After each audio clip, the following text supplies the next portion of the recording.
Question number 12, page 6.20. Question 12. Please read the question. Question 12, page 6.20. Read it, everyone. A Limited holds 80% of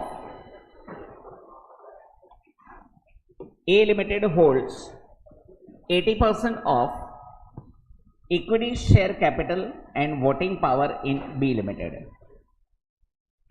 A Limited sells inventories costing rupees 180 lakhs to B Limited at a price of rupees 200 lakhs. The entire inventories remain unsold with B Limited at the financial year end 31st March 2021. B. A Limited holds 75% of equity share capital and voting power of B Limited. A Limited purchases inventory costing rupees 150 lakhs from B Limited at a price of rupees 200 lakhs. Entire inventories remain unsold with A Limited at the financial year end 31st March 21. Suggest the accounting treatment for above mentioned transactions in the financial statements of A Limited, giving reference to relevant accounting standard. एक second, ये पूरा question किसके बारे में? Intra group stock के बारे में. Am I correct? अच्छा, इंट्रा ग्रुप स्टॉक में ट्रीटमेंट क्या करना है आपको कि जो भी प्रॉफिट कंपोनेंट है, that profit component we are suppose to remove it from closing stock. और उसका second effect, we have to remove it from the profit and loss account of seller company, the company which is selling the goods. चलो, write down the first para. As per AS 21, as per AS 21,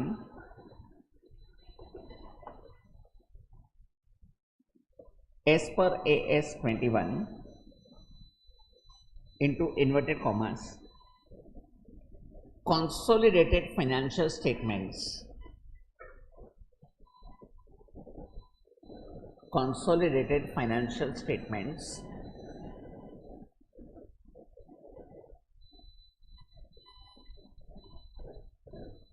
comma, the profit component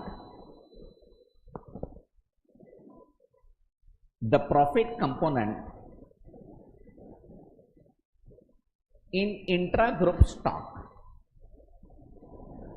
the profit component in intra-group stock is required to be reduced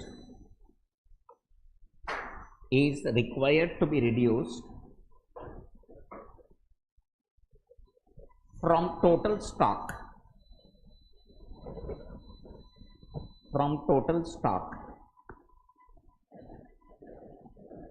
in consolidated balance sheet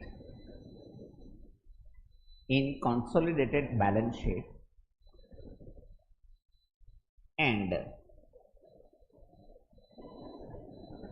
from profit and loss account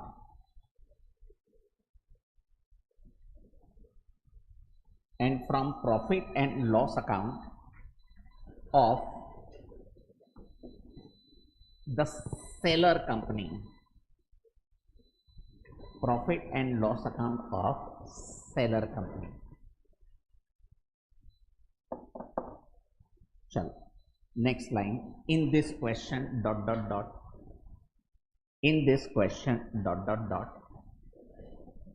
और next line ए.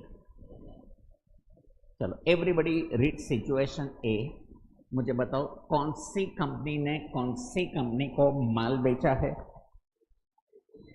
और profit component कितना है.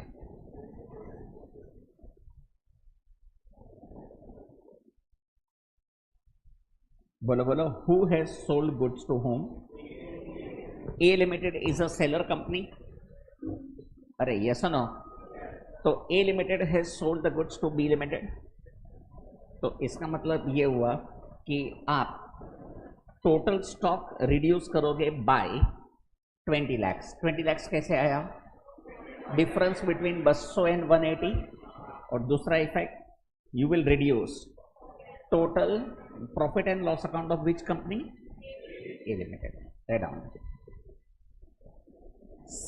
Since A Limited has sold the goods to B Limited,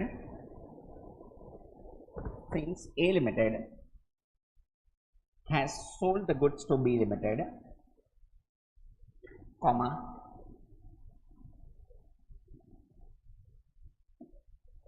the profit component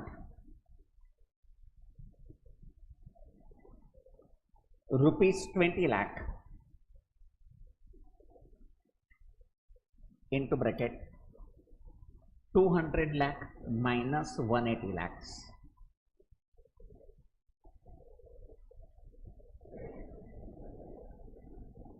bracket close will be reduced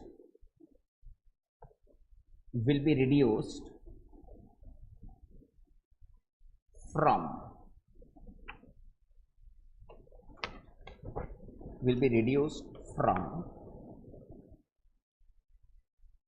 profit and loss account of A Limited,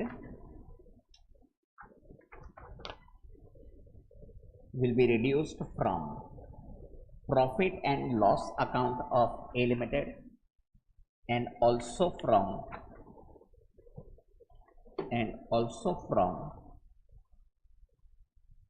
total stock of B Limited. Total stock in consolidated balance sheet. Total stock in consolidated balance sheet.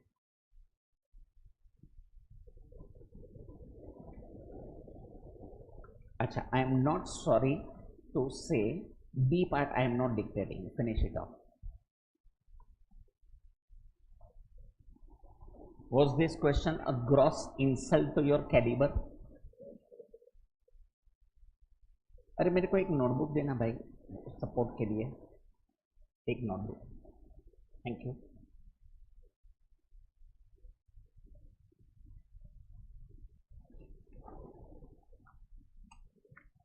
Was this the last question? अरे yes ना?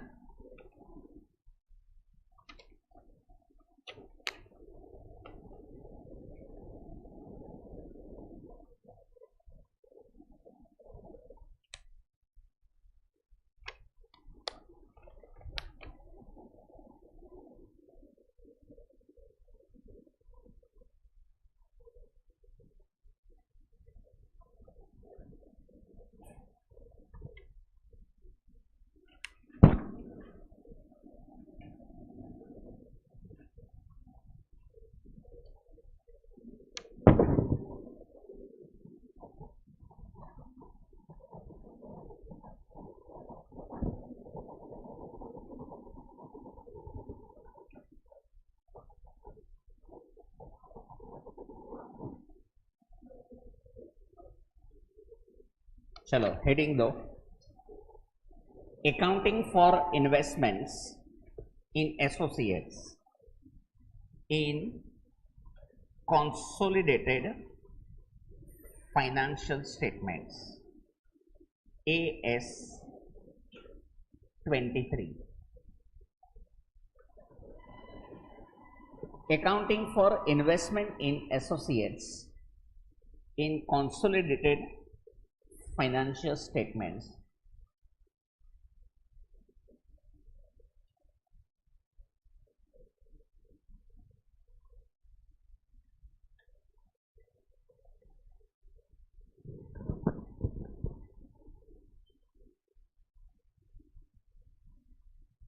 in consolidated financial statements.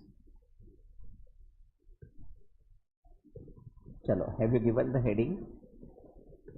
Are yes? चलो अब जरा यहाँ जाए दो सब. Everyone, please pay attention here. Are you guys listening? Yeah. सुनो, सबसे पहले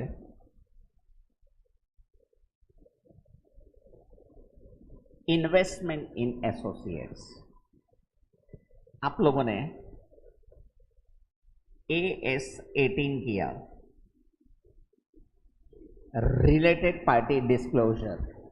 कितने लोग अर्ली बर्ड वाले? बराबर हाथ ऊपर करो ना, उसमें क्राइम थोड़ी किया है तुमने.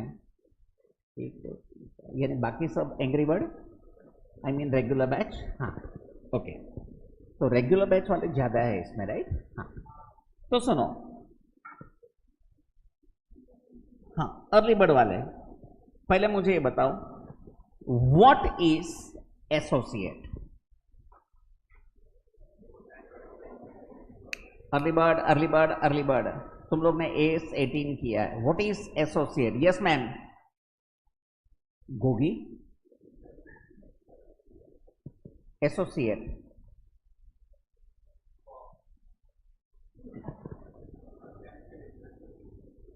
Percentage more than 20%, right?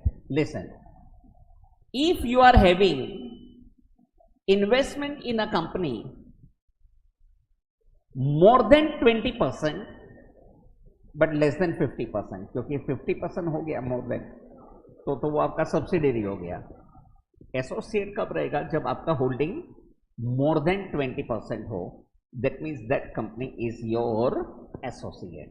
I repeat that, your associate. अच्छा अब जरा याद है, लिसन, इन्वेस्टमेंट इन एसोसिएट्स कैसे दिखाने का, मगर खास इंपॉर्टेंट ये है इन कंसोलिडेटेड फाइनेंशियल स्टेटमेंट. इसका मतलब क्या हुआ कि AS23 सिर्फ वही कंपनी को अप्लाई होगा जिसको AS21 ऑलरेडी अप्लाई हो रहा हो. नहीं समझा? लिसन टू मी केयरफुली, मैं आपको एक एग्जांपल से भी समझा देता हूं. सुनो, समझो मैं हूं A लिमिटेड, ओके, मेरा 24% स्टेक है इन B लिमिटेड. इसका मतलब आई एम इन्वेस्टिंग अपनी B limited is what? Associate. मगर यहां AS23 नहीं लगेगा. मगर समझो मेरा 24% स्टेक इन B लिमिटेड है, साथ साथ समझो मेरा 60% स्टेक इन X लिमिटेड भी है. इसका मतलब मैं मेरा और X लिमिटेड का दोनों का मिलाकर एनीवे कंसोलिडेटेड फाइनेंशियल स्टेटमेंट बना ही रहा हूं. तो वो कंसोलिडेटेड फाइनेंशियल स्टेटमेंट में ये इन्वेस्टमेंट इन B लिमिटेड कैसे दिखाई देगा? This is all about AS23. इसका मतलब सिर्फ वही कंपनी को AS23 अप्लाई होगा जिसको AS21 ऑलरेडी अप्लाई होता हो. क्योंकि अगर किसी को AS21 अप्लाई हो ही नहीं रहा है तो इसका मतलब वो कंसोलिडेटेड फाइनेंशियल स्टेटमेंट बना ही नहीं रहा है. और अगर वो कंसोलिडेटेड फाइनेंशियल स्टेटमेंट बना ही नहीं रहा है तो AS21 का नहीं समझिए. एकदम क्लियर? सो AS23 सिर्फ वही कंपनी को लगेगा जिसको, राइट? एक काम करो, वेरी इंपॉर्टेंट नोट लिख के रखो.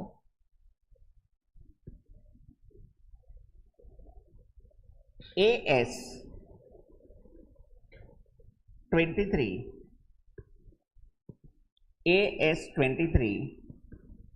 is applicable only to those companies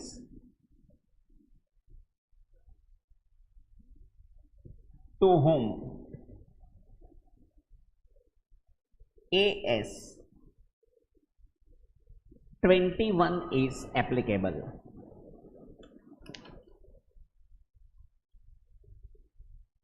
Because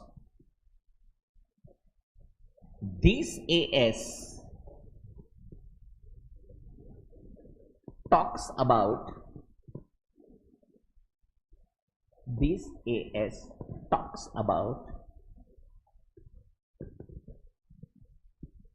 presentation in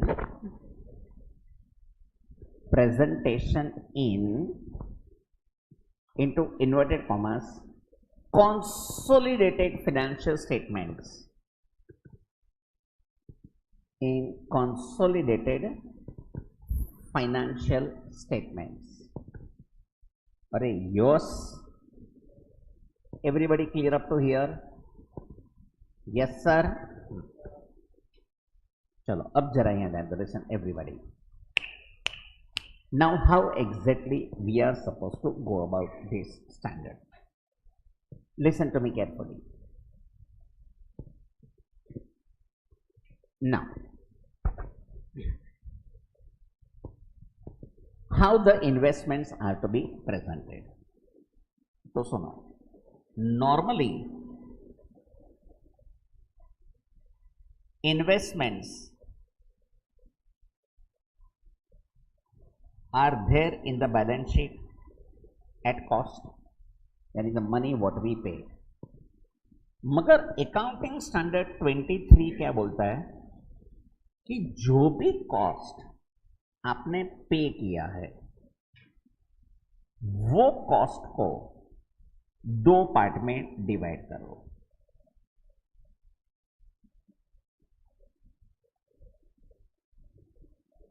वो दो पार्ट में डिवाइड करो. एक share in net assets of associate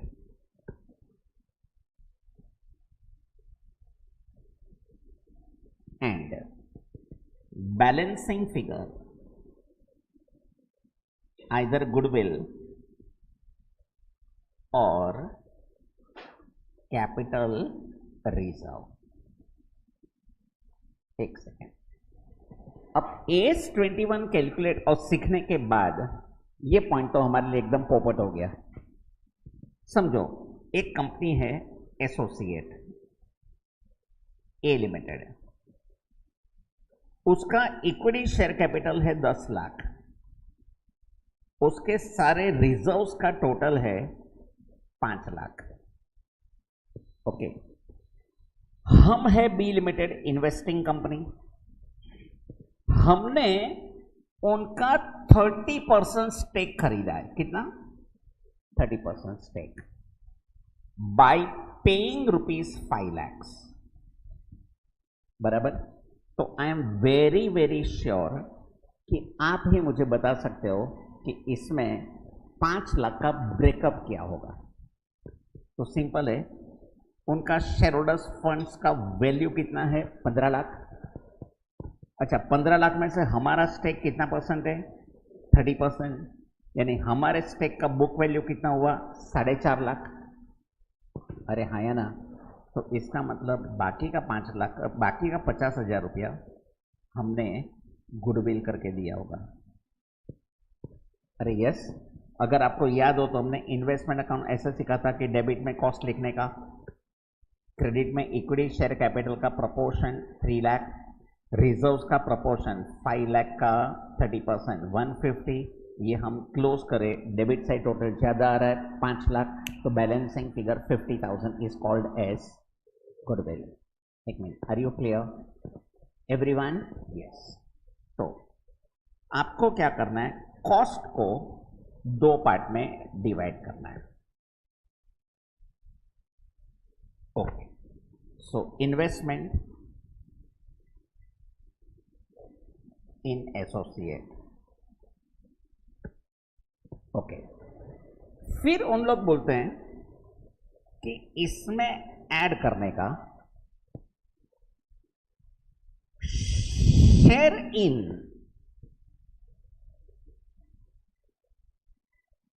post period profit of associate.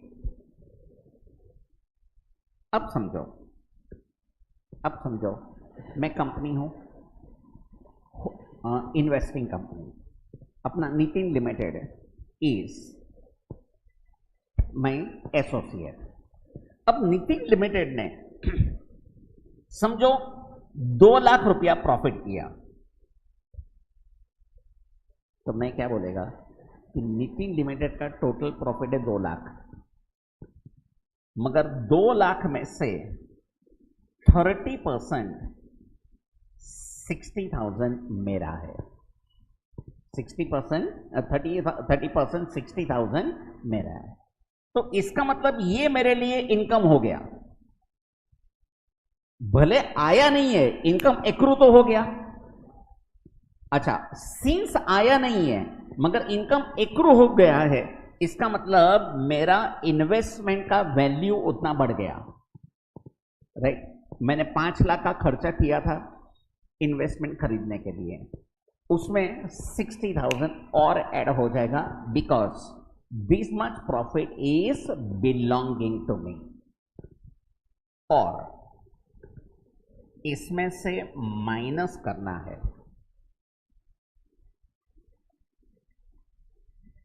Dividend received from associates. अगर मुझे एसोसिएट से कोई डिविडेंड मिला है, नॉर्मल कोर्स में हम dividend income profit and loss account credit में लिखते हैं, मगर यहां पे हम profit and loss account credit में नहीं लिखेंगे, क्योंकि इन लोग कहते क्या है कि आपने तो पूरा का पूरा प्रॉफिट ही आपने इनकम करके ऑलरेडी लिख लिया है. आपने पूरा का पूरा शेयर इन प्रॉफिट ही आपने इनकम करके लिख लिया है.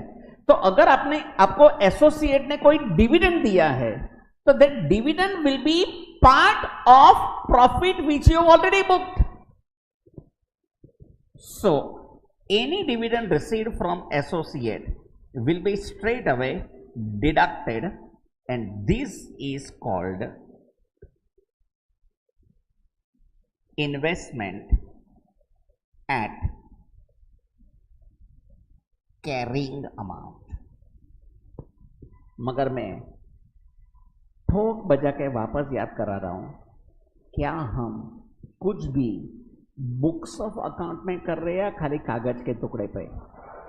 Because we are talking about consolidated financial statement, that means books of accounts में we are not doing anything. यानी इसको अकाउंटिंग प्रिंसिपल्स के साथ रिलेट नको करो, अकाउंटिंग प्रिंसिपल्स के साथ इसको रिलेट मत करना. सो this is the way in which the investment is presented in consolidated financial statement. Everybody speak out with me. सबसे पहले इन्वेस्टमेंट का कॉस्ट 2 पार्ट में डिवाइड करने का. What are the 2 parts? Share in net assets, और दूसरा balancing figure will be either goodwill और, यानी हमने लिखा तो बेसिकली कॉस्ट ही है, मगर कॉस्ट को टुकड़ा करके लिख दिया. फिर उसमें क्या ऐड करने का? Share in post period profit of associate, और उसमें से माइनस क्या करेंगे? Dividend received from associate. This is presented in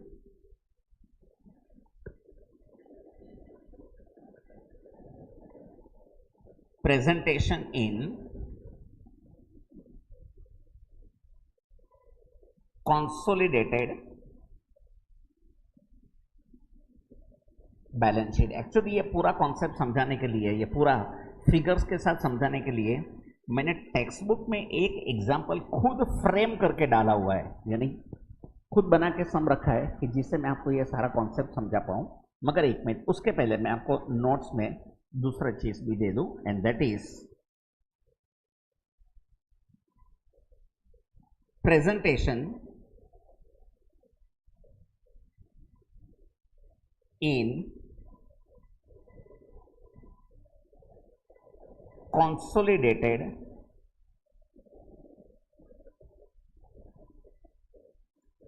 profit and loss statement. अच्छा, now in consolidated profit and loss statement, how the presentation will come. So listen,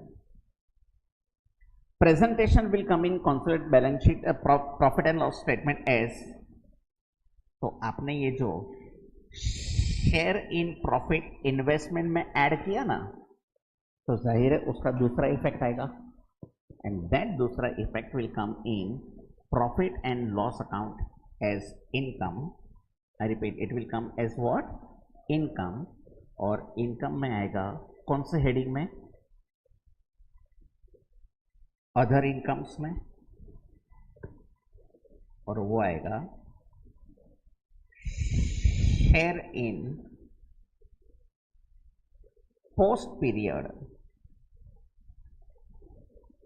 profit of associate. बस profit and loss में खाली एक ही item आएगा, और वो भी वो कि ऊपर आपने जो शेयर लिखा वो उसका सेकेंड इफेक्ट. चलो everybody copy this and now we start with the sums. एकदम छोटा सा क्यूट सा स्टैंडर्ड है. मैंने कहा था लास्ट लेक्चर में 1.5-2 घंटे में ये स्टैंडर्ड खत्म हो जाएगा, फिर हम केस वाले को गुड बाय बोल देंगे, फिर हम अपना आगे कंटिन्यू करेंगे. ठीक है, क्या हुआ, जूम आउट करूं अब? ठीक है,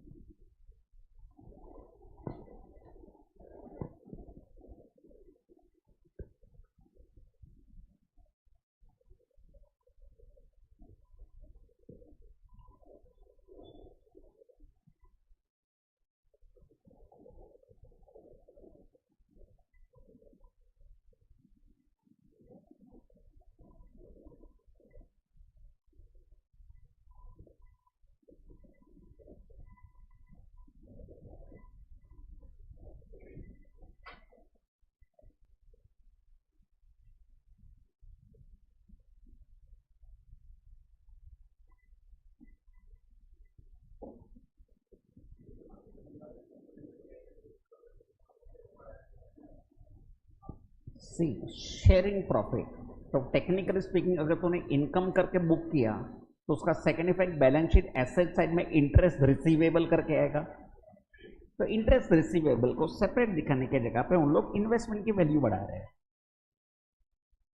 हमें समझो,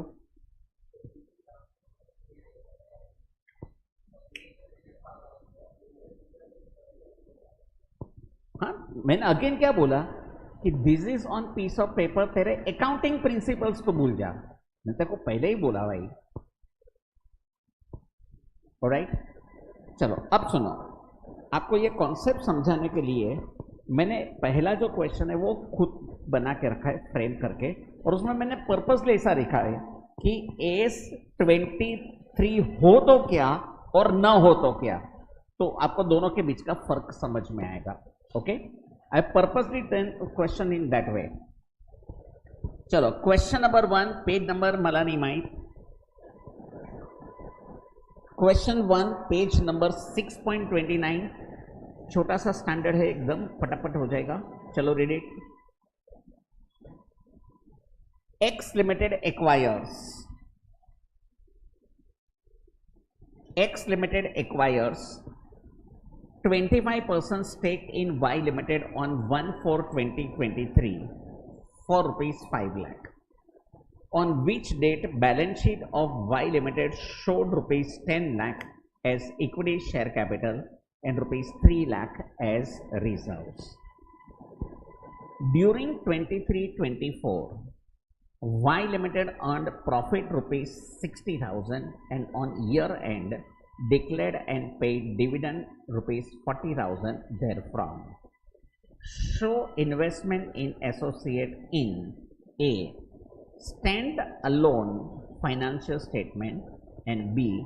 consolidated financial statement. यानी आपको दोनों के बीच का फर्क समझ में आएगा. Stand alone financial statement means no AS23 और consolidated financial statement means as per AS23. Are you getting it? Fine. Chalo, let's start. What's the question number? 1. Write down.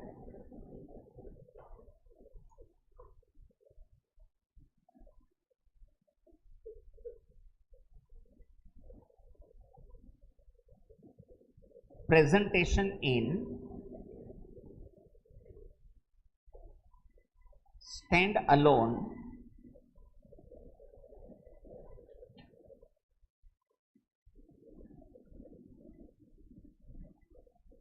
financial statements.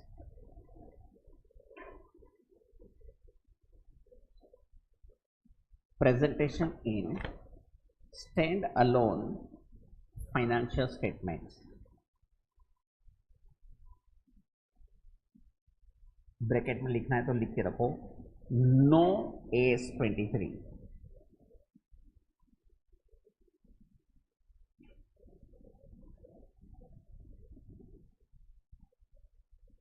No AS23.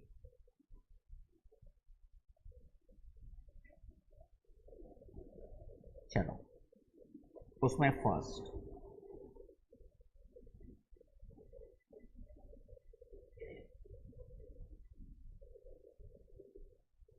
Balance sheet.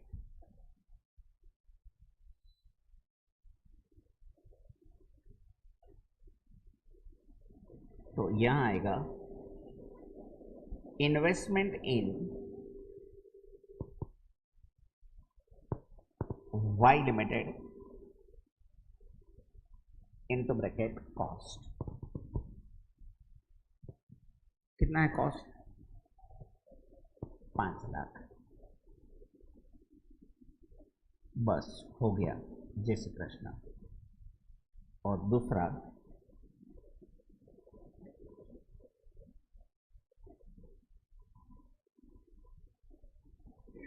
Profit and loss statement. अच्छा, अगर हम कोई company में पैसा invest करते हैं तो उसमें से हमें जो डिविडेंड मिलेगा, खाली वो dividend income profit and loss account में नॉर्मली रिकॉर्ड होता है. Check it in the question. How much is dividend received?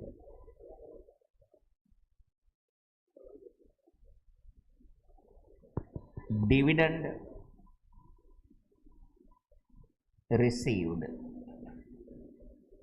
from Y Limited 40,000 multiplied by what is our stake? 25%. Is it 10,000?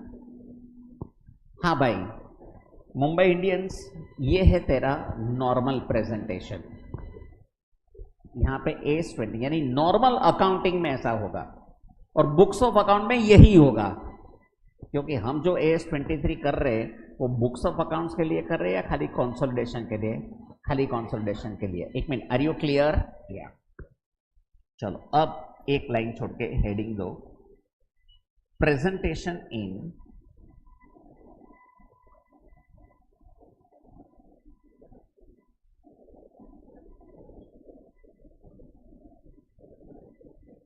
consolidated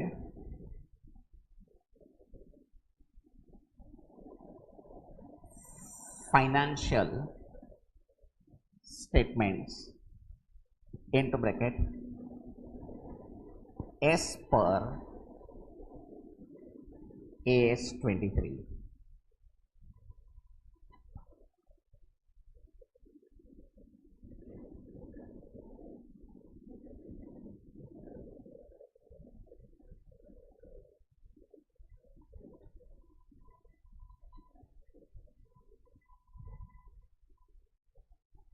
As per AS23.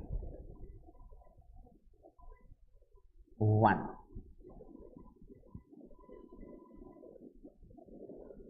Consolidated balance sheet.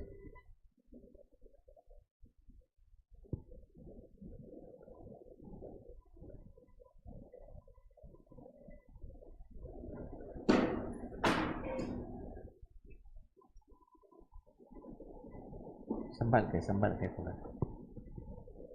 Consolidated balance sheet.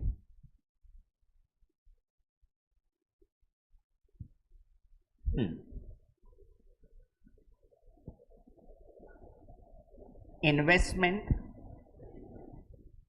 in Y Limited into bracket associate.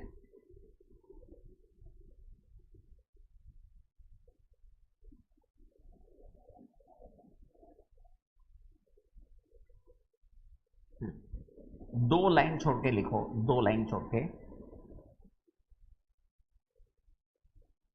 Investment at cost, is it 5 lakhs?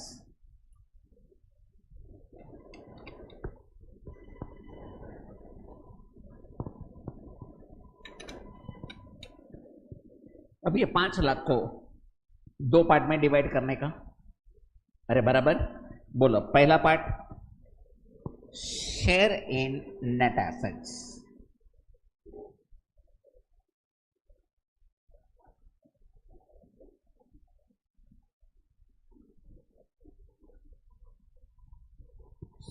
सुनो ना, वो छोटों को, दोनों को एक एक मारो, जोर से मार, अरे जोर से मार, ऐसा सोच के मैं तेरी गर्लफ्रेंड को छेड़ रहा है, अभी मार।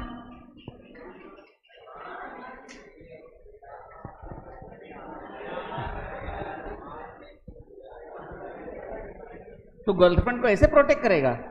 तेरी गर्लफ्रेंड है कोई? पता चला क्यों नहीं है? हाँ ओके, हाँ अच्छा, शेयर इन नेट एसेट्स। अच्छा अब जरा देखो बैलेंस शीट में, how much is equity share capital? अरे बोलो 10 lakhs। How much are reserves?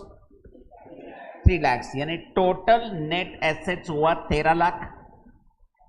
अरे हाँ, टोटल नेट एसेट्स हुआ 13 lakhs। अच्छा 13 lakhs में कितना परसेंट स्टेक है? 25%। कैलकुलेटर्स 3,25,000। इसका मतलब जो बैलेंसिंग फिगर होगा, that balancing figure will be considered as goodwill. कितना? 175। अच्छा अगर ये बैलेंसिंग फिगर नेगेटिव होता तो क्या करके बुलाते? Capital reserve. Very nice, just amazing you people are. एक मिनट, आर यू क्लियर? हाँ, इसमें क्या ऐड करने का?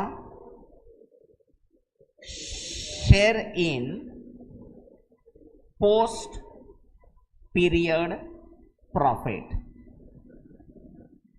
अब जरा देखो आपके एसोसिएट ने पोस्ट पीरियड में कितना नेट प्रॉफिट कमाया है? 60,000। अच्छा 60,000 का कितना percent? 25%। Tell me the amount. 15,000 minus dividend received from associate,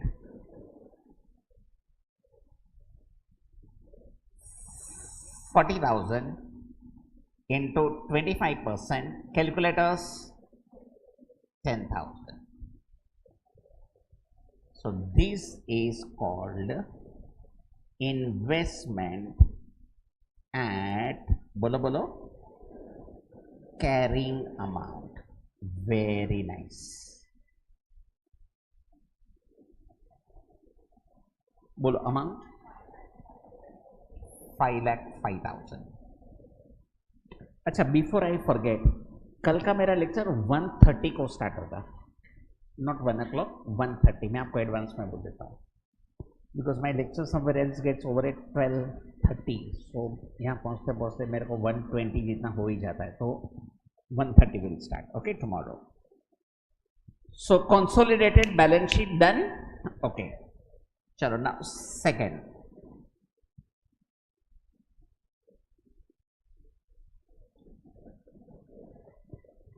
consolidated profit and loss statement।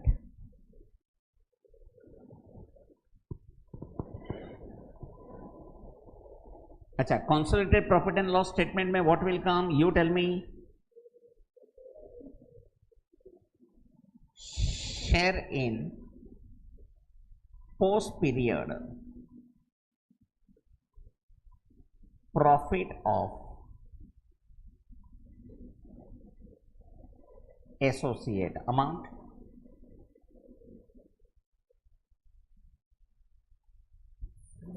$15,000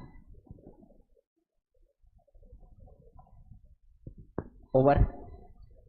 अरे ओवर, ये है question number 1।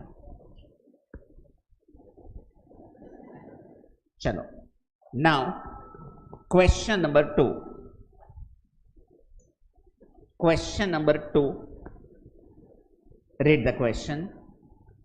A Limited acquire 45% of B Limited shares on 1st April 2021.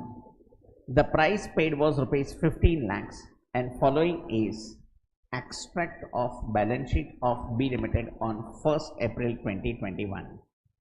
Paid up equity share capital, securities premium, reserves and surplus. B Limited has reported net profit rupees 3 lakh and paid dividend of rupees 1 lakh for the year ended 31st March 22. Calculate the amount at which the investment in B Limited should be shown in consolidated balance sheet as on 31st March 2022. अच्छा एक minute, इसने consolidated balance sheet और consolidated profit and loss दोनों पूछा है या खाली balance sheet? खाली बैलेंस शीट पूछा है, बराबर, फाइन। चलो give the heading. What is the question number 2? हाँ, रेड डाउन हेडिंग दो, presentation of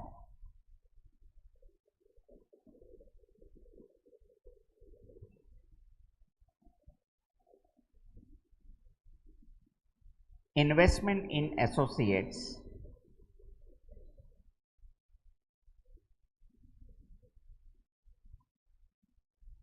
in consolidated balance sheet in consolidated balance sheet in context of AS 23 ना भाई। चलो बस, this much was my contribution in the solution, बाकी का पूरा कर दो। You don't require me at all, भगवान करे आपको मेरी जरूरत कभी ना पड़े।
हो गया इतना फास्ट?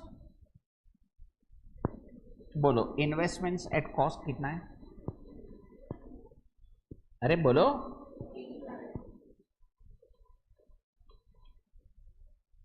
अच्छा, share in net assets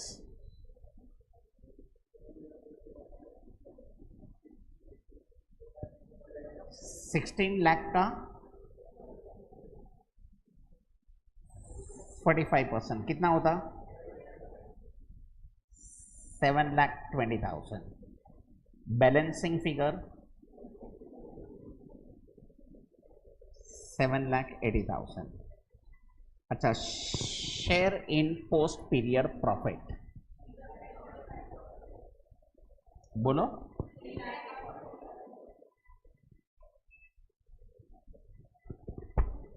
3 lakh का 45%। यस।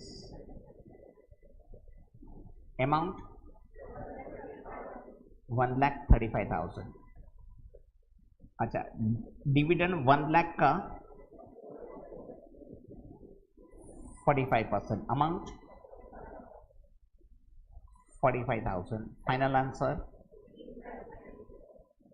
15,90,000। ऐसा सम अगर 4 मार्क के लिए आया या 5 मार्क के लिए आया तो मोस्ट वेलकम ना, आना चाहिए, right?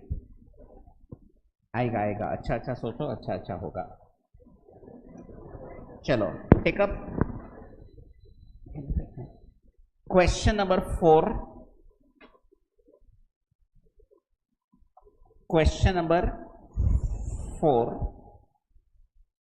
not 4, sorry, question number 3, sorry,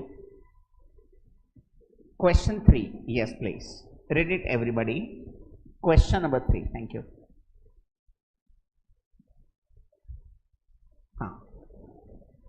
A Limited acquired 25% of shares in B Limited on 31st March 2021 for rupees 3 lakhs. The balance sheet of B Limited as on 31st March 2021 is given below. Share capital, reserves and surplus, fixed assets, investments, current assets. During the year ended 31st March 2022, the following are additional information available. A Limited received dividend from B Limited for the year ended 31st March 2021 at 40% from the reserves. 2. B Limited made a profit after tax of rupees 7 lakhs for the year ended 31st March 2022. B Limited declared a dividend at the rate of 50% for the year ended 31st March 2022 on 30th April 2022. A Limited is preparing consolidated financial statements in accordance with AS 21 with various subsidiaries. Calculate goodwill if any on acquisition of B Limited shares. 2. How A Limited will reflect the value of investment in consolidated financial statement. 3. How dividend received from B Limited will be shown in consolidated financial statement. So they have asked 3 different questions. बराबर है? Fine. चलो, now let's start with, बोलो, what is the first thing they have asked?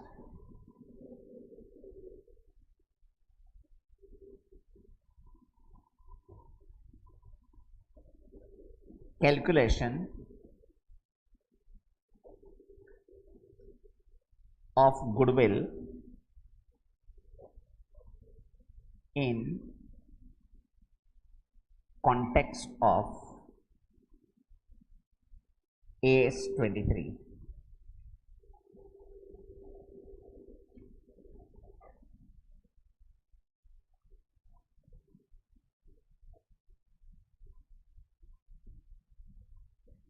अच्छा, goodwill calculate करने के लिए, अब ये कोई प्रेजेंटेशन नहीं है, खाली कैलकुलेशन है, तो ये कैलकुलेशन तो हम कौन से भी स्टाइल से कर सकते हैं, राइट? क्योंकि ये थोड़ी कोई प्रेजेंटेशन है।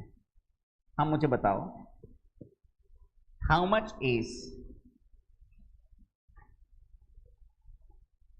cost of investment. अरे जुओ ने भाई 3 lakhs. Can I say that 3 lakh को 2 पार्ट में डिवाइड करने का?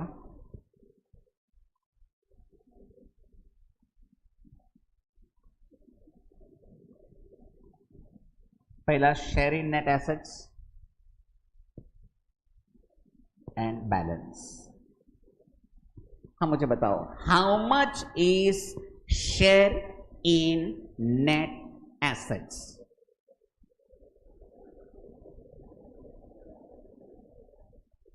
Is it 10 lakh? 10 लाख का कितना परसेंट? 25%. कैलकुलेटर्स 2,50,000. बोलो how much is balance? 50,000 and this 50,000 is goodwill. थोड़ा समझाया? पूरा पूरा तब था या पोपट? गुड पोपट. ये हो गया अपना पहला क्वेश्चन. Yes sir. चलो दूसरा क्वेश्चन. दूसरा क्वेश्चन है presentation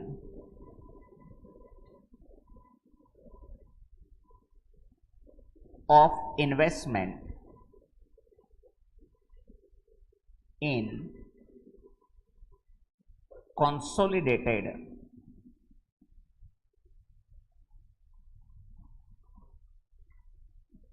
financial statement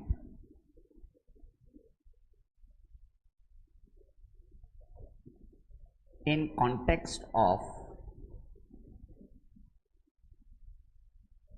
AS 23.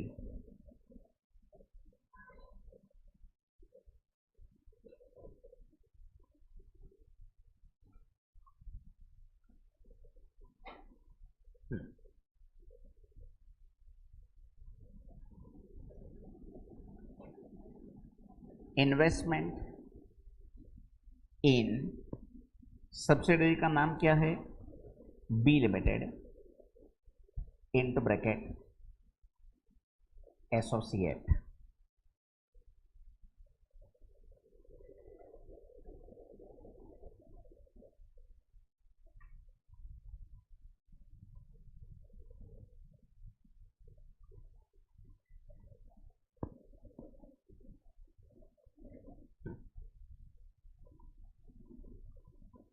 Investment at cost. हाँ, how much is the cost at which the investments are held? जरा जुओ तो भाई. 3 lakhs. Can I say that ये 3 लाख का 2 टुकड़ा करने का?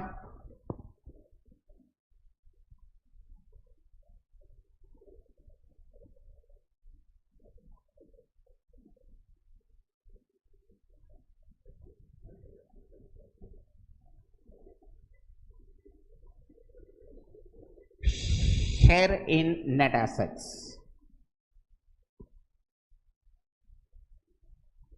Share in net assets.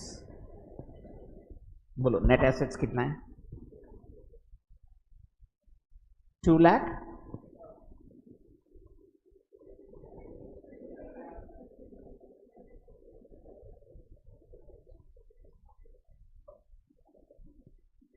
दस लाख का 25% ना? अच्छा, तुम लोग ने डायरेक्टली वो बाहर का फिगर बोला, तो घुग्गा ऐसा बोलो ना कि बाहर का फिगर है.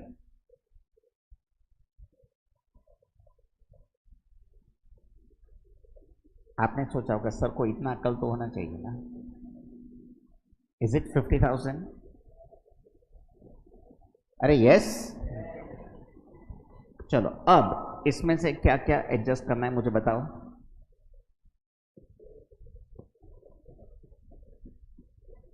अच्छा, how much is post period profit? Is it 7 lakhs plus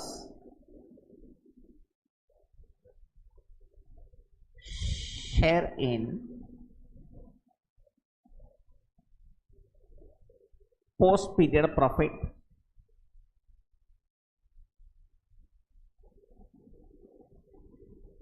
$7 lakh into, is it 25%? बोल भाई,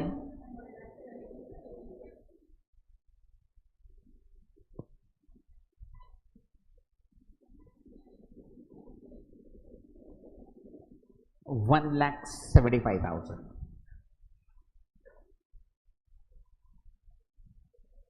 अच्छा, अब बहुत ही इंटरेस्टिंग स्टफ, सबसे इंटरेस्टिंग स्टफ, एडजस्टमेंट नंबर 1 में भी हमें डिविडेंड मिला है और एडजस्टमेंट नंबर 3 में भी हमें डिविडेंड मिला है।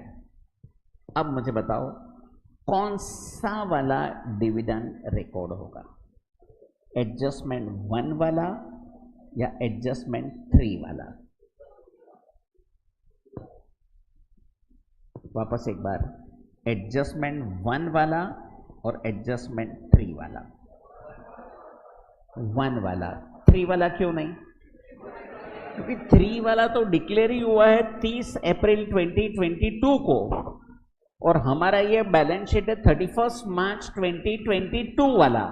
इसका मतलब ये हुआ कि डिविडेंड अभी तक डिक्लेयर ही नहीं हुआ, तो अपने को अक्रू कहां से होगा? AS 9 में हमने सीखा कि dividend is recorded as income only when it is declared in AGM।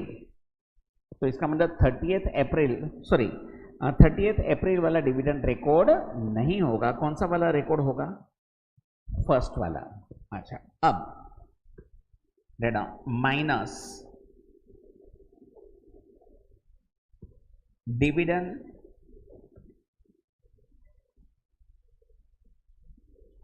received from B Limited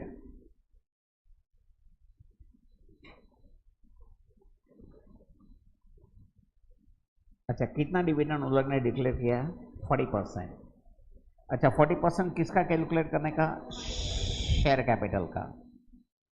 तो 5 लाख इंटू 40% इंटू 25%, कितना?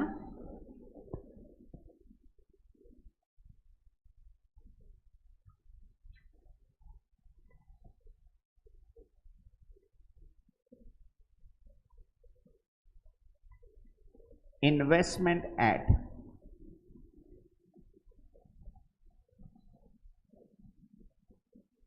कैरिंग अमाउंट, बोलो। 4,25,000।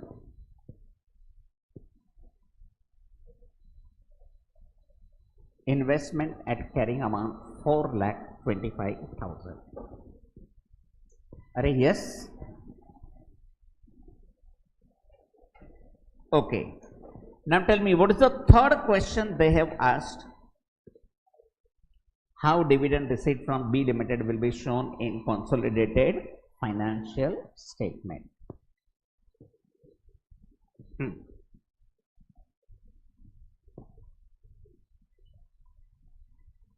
Listen,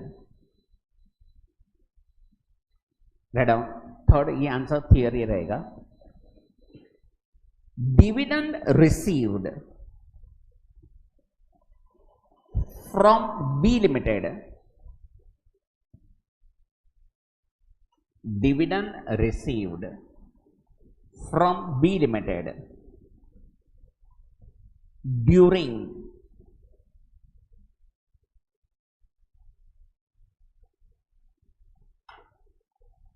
during 2021-22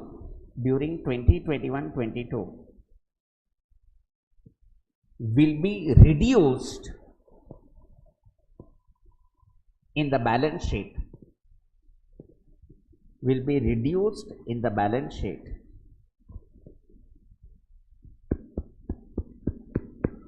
from cost of investment, from cost of investment to determine carrying amount, to determine carrying amount. Over, अरे yes.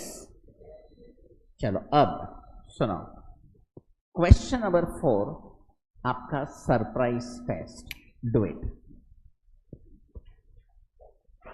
Question 4 आपका surprise test, do it. कौन है ये? थोड़ा आराम से करना। मैं तेरे को लास्ट लेक्चर में ही बोला था हीरोगिरी मत कर।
एक सेकेंड, सच्ची बोलना, मैंने हर बैच में देखा है, ये 15,000 डिडक्ट करने का भूल गए थे ना? कितने लोगों ने किया था 15,000 माइनस?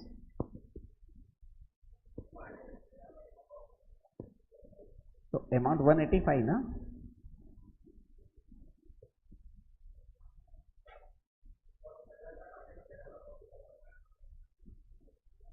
क्या अमाउंट किया तूने? कहां से?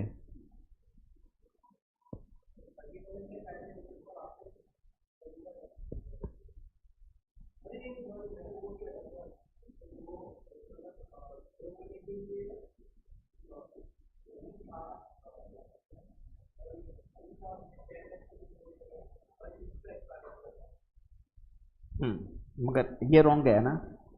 चलो रिपेयरिंग करो।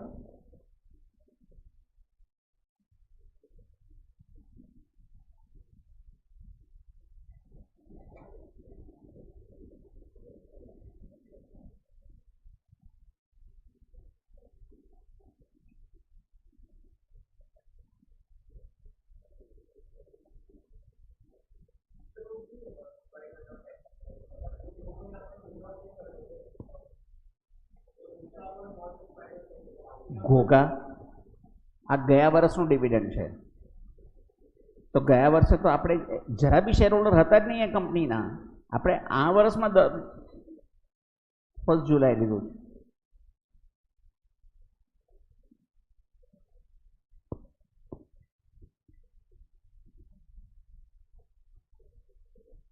This is dividend of 2021 and it is received during 21-22. That means this is dividend of last year received in current year, and last year we were not shareholder at all. गड़बड़ किया आप लोगों ने? अरे राम,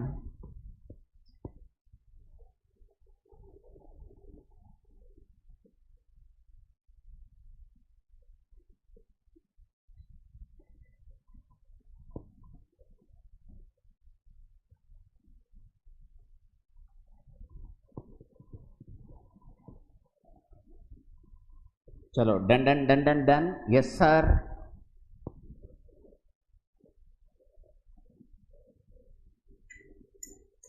चलो, what is point number 2?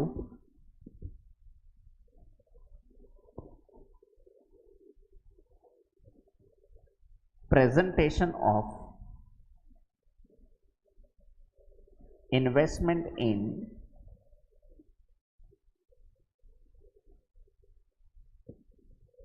consolidated financial statements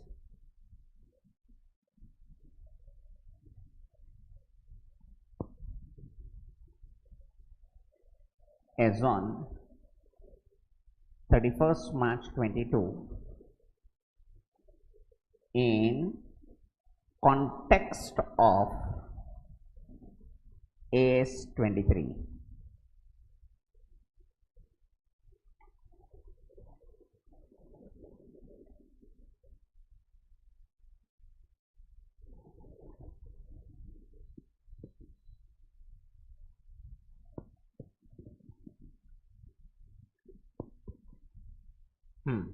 बोलते जाओ.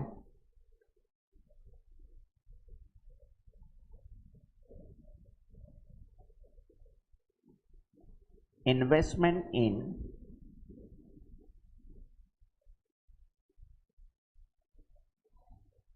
East India Limited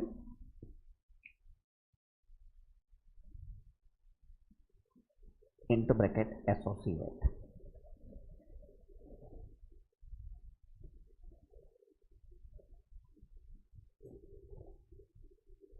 एक मिनट, मैं क्यों कर रहा हूं? तुम लोग करो, तुम लोग का टेस्ट है.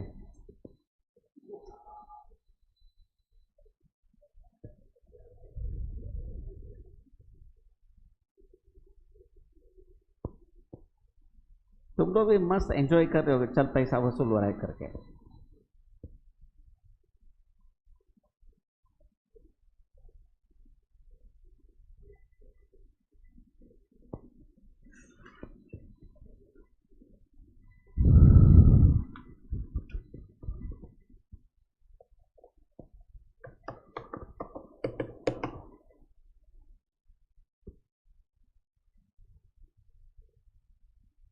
अच्छा, यहां पे इन्वेस्टमेंट को दो पार्ट में डिवाइड करना पड़ता है।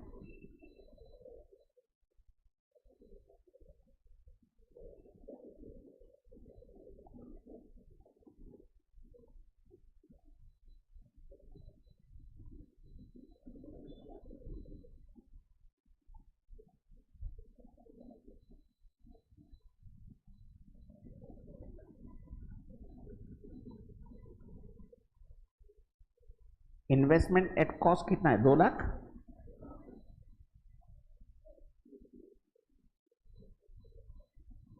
2 लाख। हाँ, इसका ब्रेकअप पाइजे। Share in net assets and goodwill. देखो कितना कमीना है एग्जामिनर कि पूरे क्वेश्चन में उसने न इक्विटी शेयर कैपिटल दिया है एसोसिएट का, न रिजर्व्स दिया है, तो उसको हम ऐसा बोलेंगे क्वेश्चन मार्क, क्वेश्चन मार्क।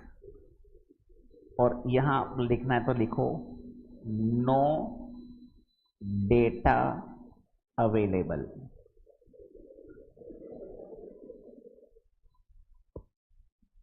ये मॉड्यूल का समय।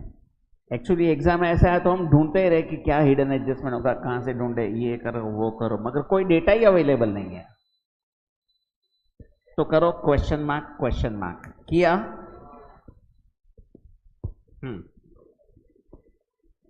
प्लस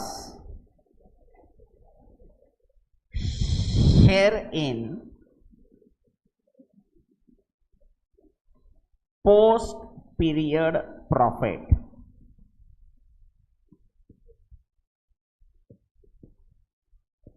अच्छा, अब देखो यहां पे I think most of you mistake करके आते हैं, most of you.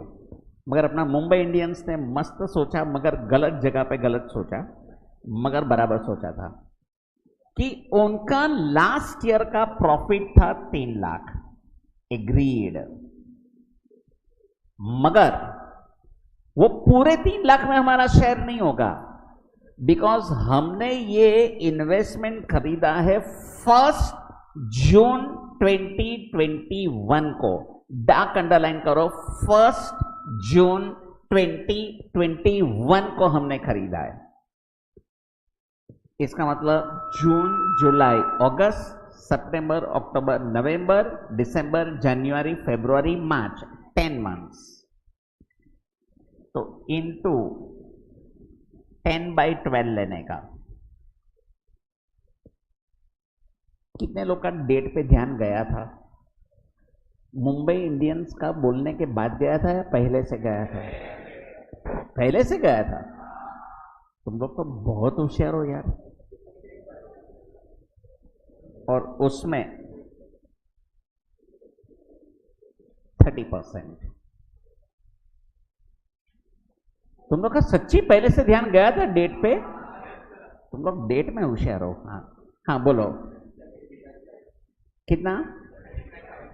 75,000। 75,000 minus dividend received during 21-22।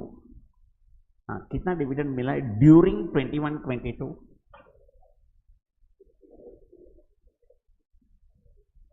I think 50,000 ना। 60,000 तो 31 मार्च के बाद डिक्लेयर हुआ है, जो ना गुगाओ। अरे जोयू। सो 50,000 इंटू 30% कितना होता?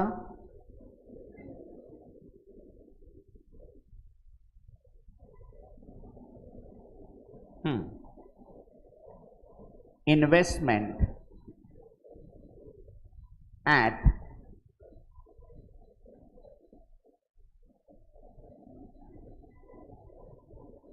Carrying amount. बोलो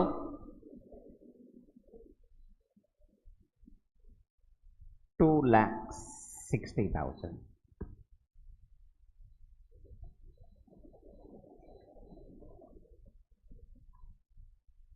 बोलो, what is the third one?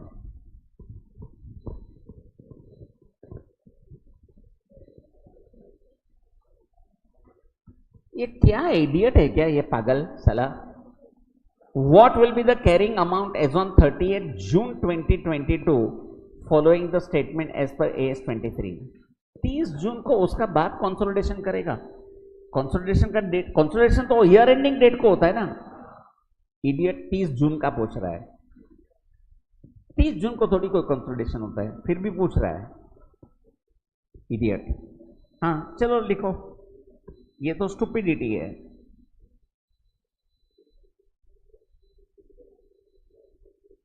Carrying amount on 30th June 2022.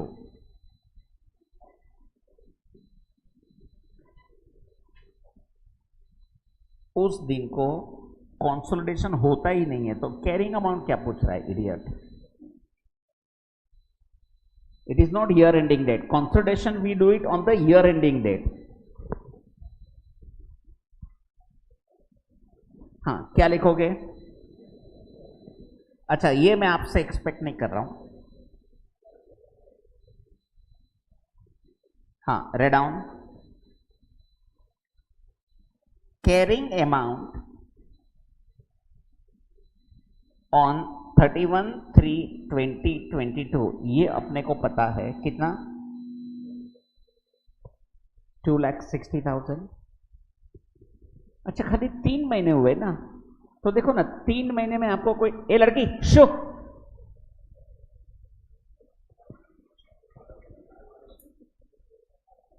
Minus, देखो 3 महीने में कोई डिविडेंड वगैरह मिला है? देखो यार 3 महीने में कोई डिविडेंड मिला है? Dividend received between 1st April 22 to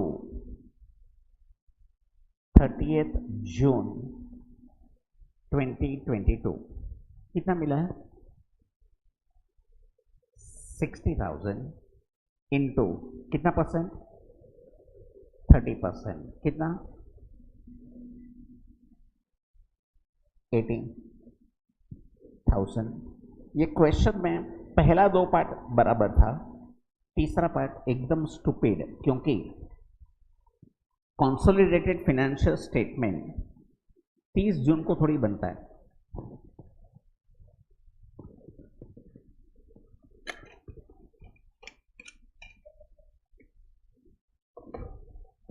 चलो डन डन डन. ये था क्वेश्चन नंबर कौन सा? 4. हाँ ये भी एक कार्टून जैसा question. Question number 5 please.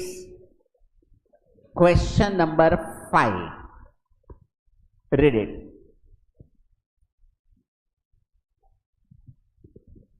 A Limited acquired 40% shares in B Limited on 31st March 2021 for rupees 10 lakhs.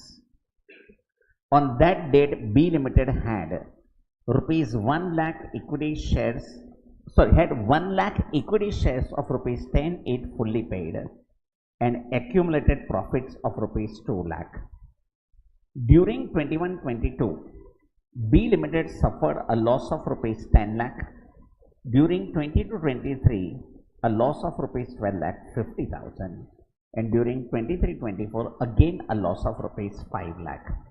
Show extract of consolidated balance sheet of A Limited on all 4 dates recording the above events. अच्छा एक minute, ये last question है. Question number 6 को cancel कर दो, क्योंकि ये discussion हमारे मॉड्यूल में नहीं है. So this is the last question to wind up the standard. Okay, चलो everybody read question number 5 once again. Sorry, question number 5, read it again please everyone. I'm so sorry, God bless you. Yes, read it, everybody read the question number 5.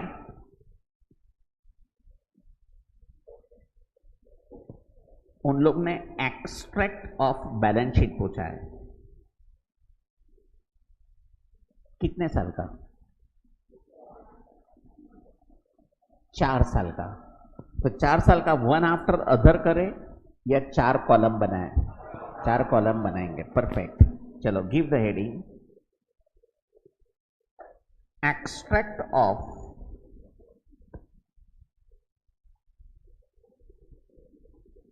consolidated balance sheet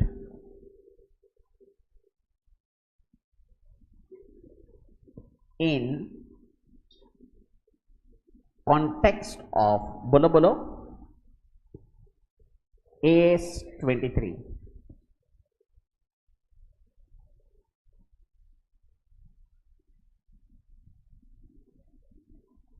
कितने columns? 4 columns.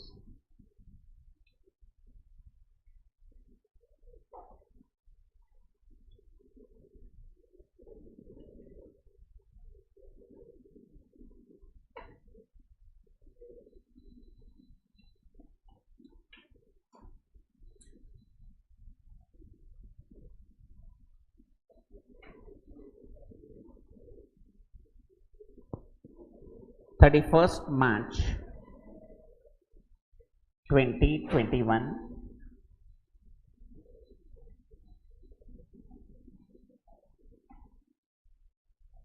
31st March 2022,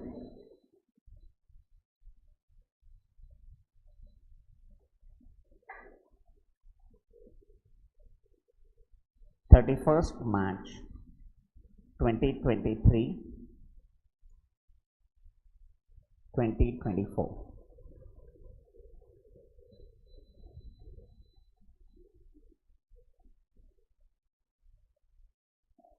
Investment in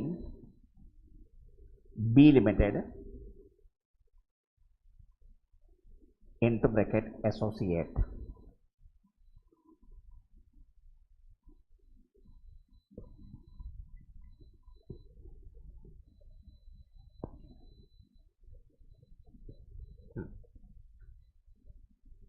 दो line छोड़ के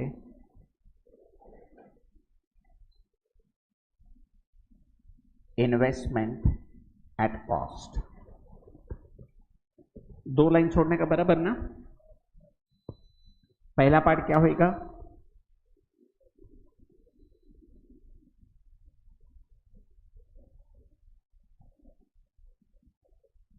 share in net assets.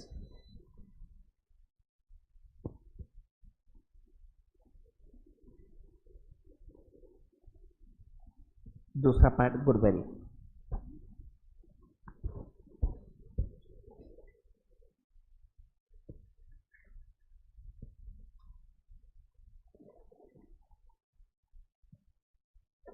बोलो how much is investment?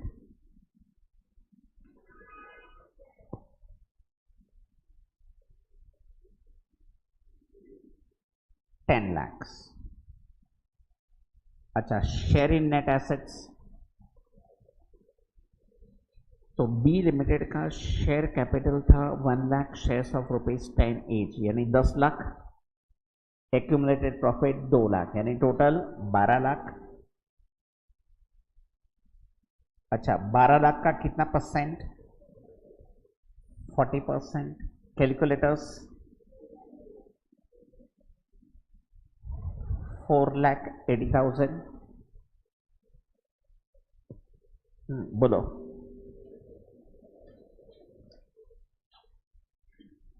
5-20. और ये year after year same ही रहेगा.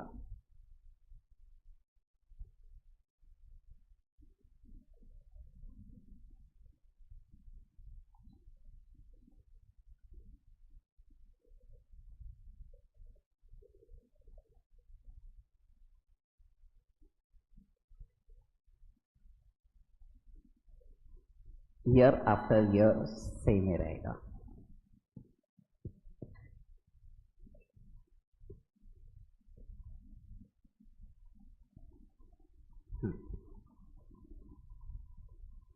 अच्छा, यहाँ पे साल ब साल आप प्रॉफिट करते जा रहे हो या लॉस ही करते जा रहे हो? So minus share in post period loss.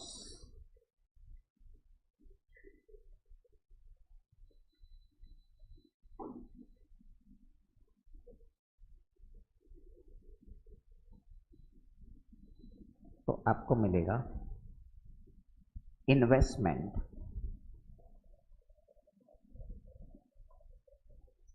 Eight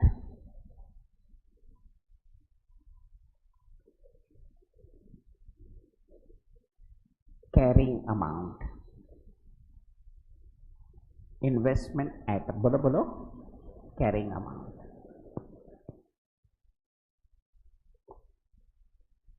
एक minute, what is the date of acquisition?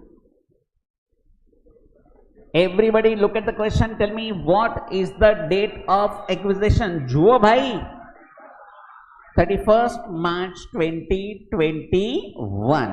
इसका मतलब फर्स्ट ईयर में कोई पोस्ट पीरियड होगा ही नहीं, क्योंकि DOA and DOC is same. नहीं समझियो?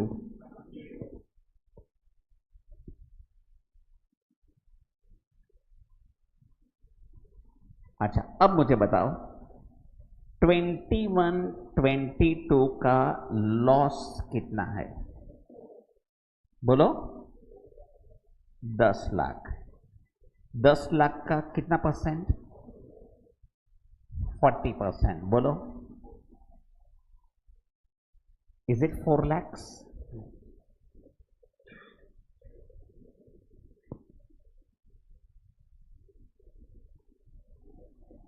माइनस करो, 6 लाख।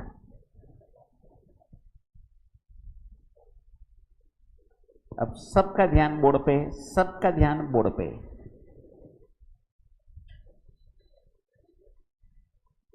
सेकंड ईयर का लॉस है 12.5 लाख, मगर इन लोग क्या बोलता है? Share in post period loss. तो ये पोस्ट पीरियड यानी डेट ऑफ एक्विजिशन के बाद का सारा पीरियड पोस्ट होता है। तो इसका मतलब पोस्ट पीरियड में 2 साल आ गए, गया साल प्लस ये साल। इसका मतलब ये होगा 22,50,000 इंटू 40%। अरे आपको समझा? पोस्ट पीरियड 2 साल का हुआ। आप यहां ऐसा नहीं है कि भाई WDV of this year is becoming opening WDV in the next year, नहीं है। देखो हर साल कॉस्ट तो सेम ही है, 10 लाख 10 लाख 10 लाख, यानी आपको वो एक्यूमुलेटेड डेप्रिसिएशन की तरह सोचने का। हाँ बोलो, कितना होता?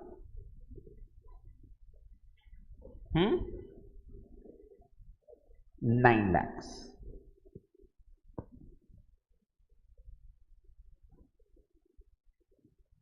9 lakhs कितना हुआ? 1 लाख। जो समझ, यहां ध्यान दे। देख ये 10 लाख कॉस्ट है, वो तो हर साल चेंज सेम ही रहा। यानी आज से कितने भी साल पहले तूने इन्वेस्टमेंट खरीदा था 10 लाख, तो वो तो सेम का सेम ही रहेगा। इसका मतलब पोस्ट पीरियड मीन्स जो दिन को इन्वेस्टमेंट खरीदा है उस दिन से लेकर आज तक। 1 साल हुआ तो 1 साल का लॉस, 2 साल हुआ तो 2 साल का लॉस, 3 साल हुआ तो 3 साल का लॉस, क्योंकि डेट ऑफ एक्विजिशन के बाद का सारा पीरियड पोस्ट पीरियड है। चलो अब थर्ड।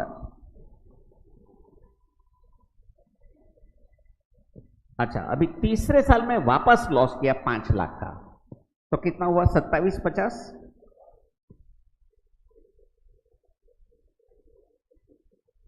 इंटू 40%, कितना होता है? 11 लाख। अच्छा अब सुनो, जैसे एस 21 में बोला था कि minority interest eight the most zero हो सकता है, नेगेटिव नहीं हो सकता। तो उसी तरह यहां पे उन लोग ने बोला है कि इन्वेस्टमेंट का value at the most zero हो सकता है। अब बैलेंस शीट में इन्वेस्टमेंट ऐसे नेगेटिव लिखोगे तो कैसा खराब लगता है। अरे are you getting it? So at the most you can write it as nil. That means this will be, I am giving you a note on this, restricted to cost.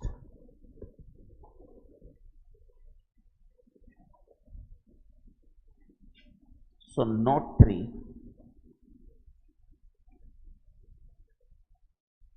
$10 lakhs and amount will be 0. अच्छा, आपने ये तीनों note लिखा है? नहीं लिखा है तो लिख लो। और तीसरे नोट के ऊपर नीचे लिखो, the investments can never be shown, the investment can never be shown as negative, can never be shown as negative, full stop.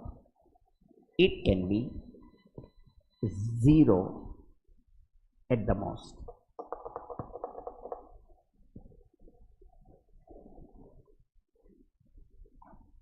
Zero at the most. Are you clear?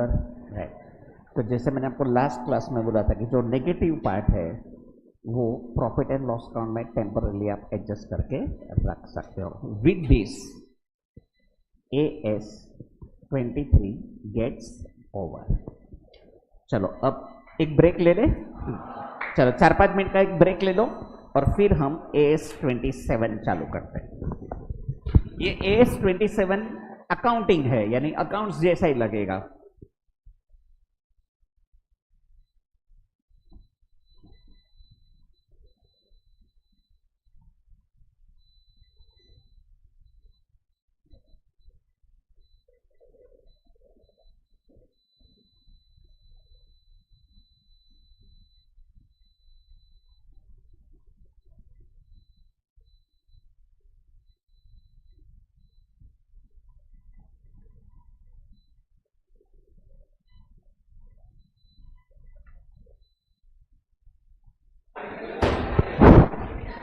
चलो प्लीज, हाँ, give the heading. Ever talking, please please give the heading AS27।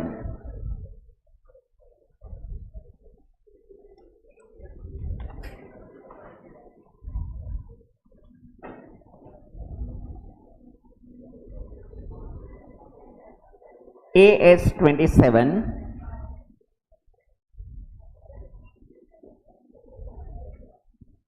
financial reporting of interest in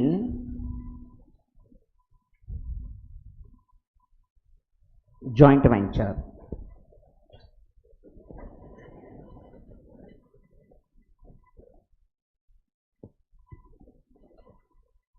Financial reporting of interest in joint venture।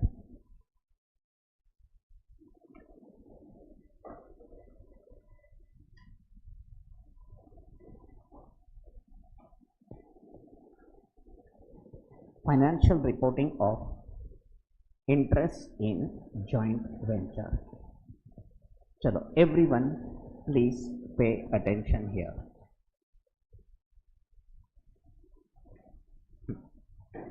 सबसे पहले meaning of the term joint venture. तो listen, joint venture का basic मतलब होता है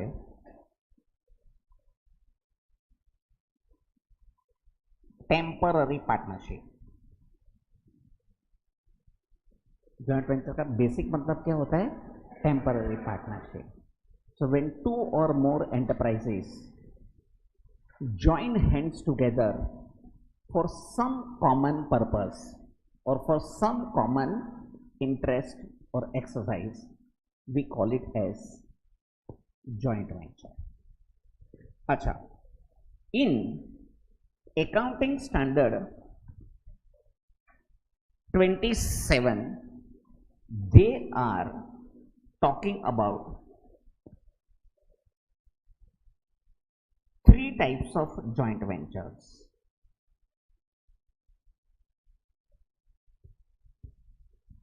पहला है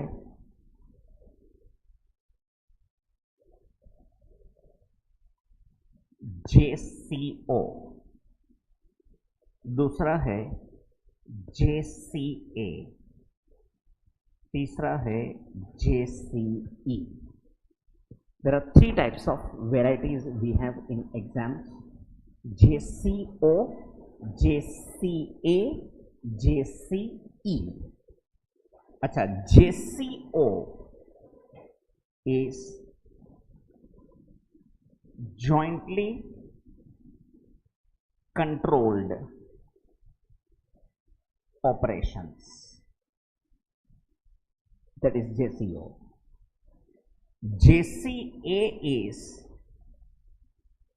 jointly controlled assets, or JCE is jointly controlled entities. So they are discussing about three forms of joint venture arrangements: JCO, jointly controlled operations; JCA, jointly controlled assets; and JCE, jointly controlled entities.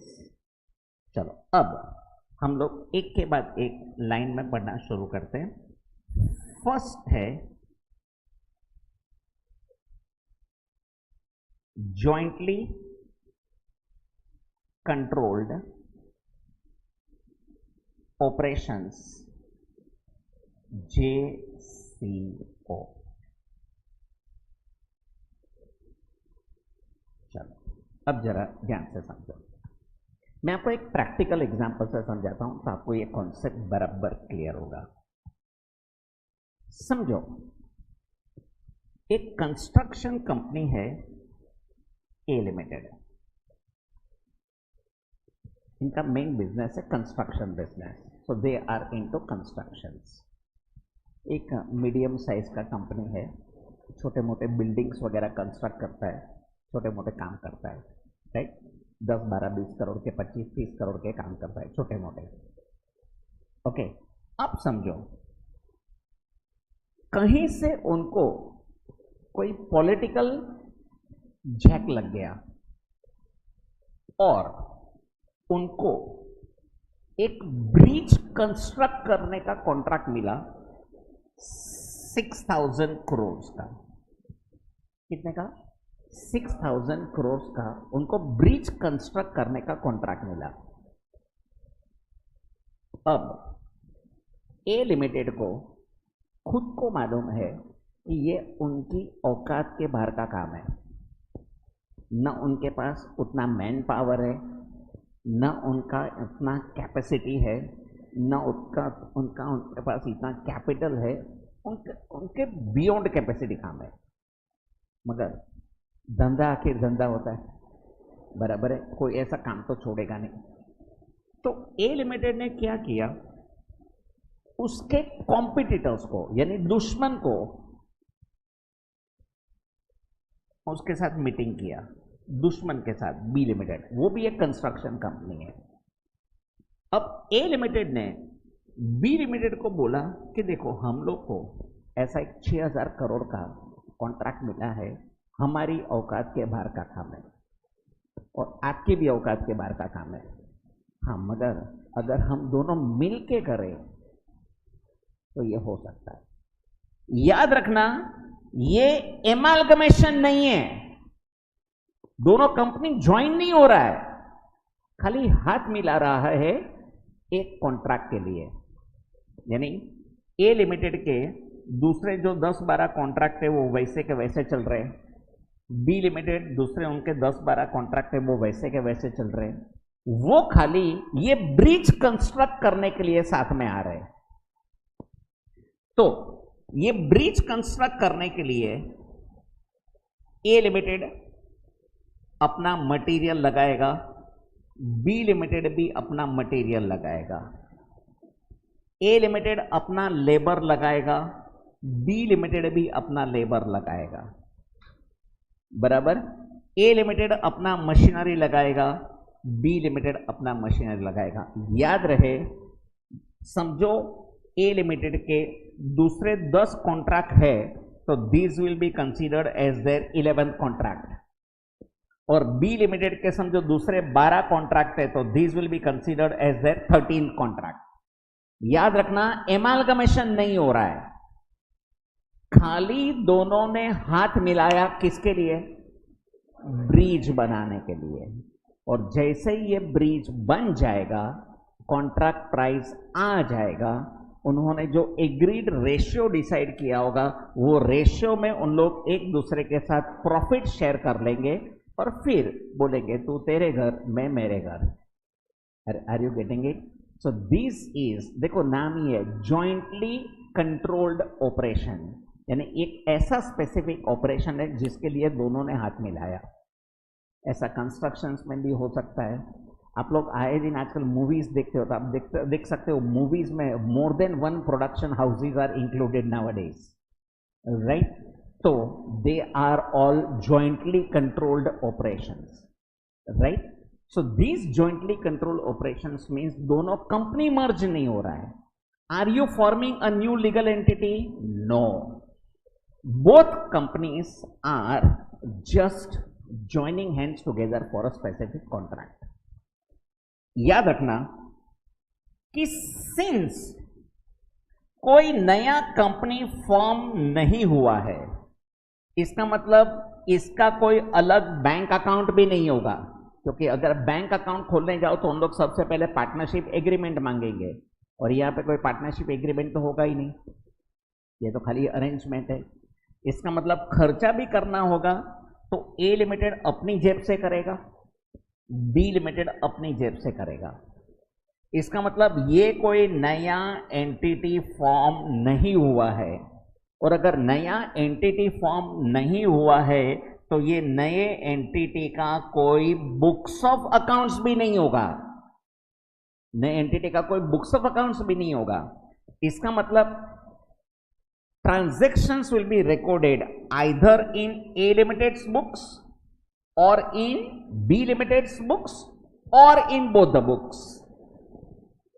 तो यहां पे A Limited क्या करेगा? अपनी books में एक ही account खोलेगा called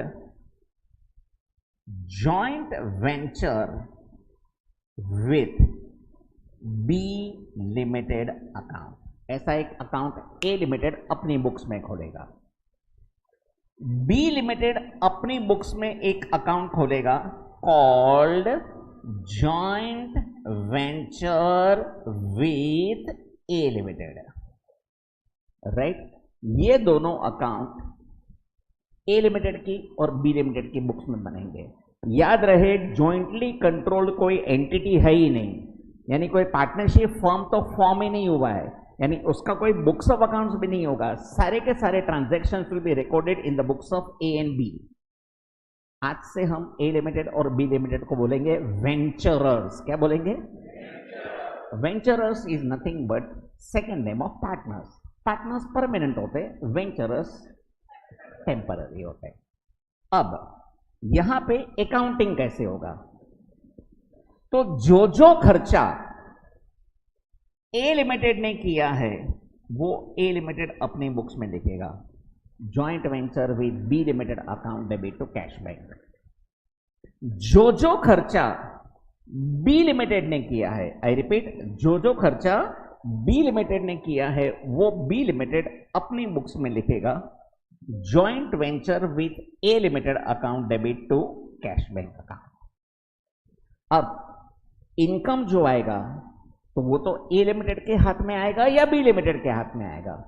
तो जो भी इनकम ए लिमिटेड के हाथ में आएगा, ए लिमिटेड एंट्री पास करेगा cash bank account debit to joint venture with B limited account. B limited के हाथ में अगर कोई इनकम आया तो वो बी लिमिटेड लिखेगा joint venture with cash bank account debit to joint venture with A limited account, और ऐसे उनका अकाउंटिंग चलता रहेगा।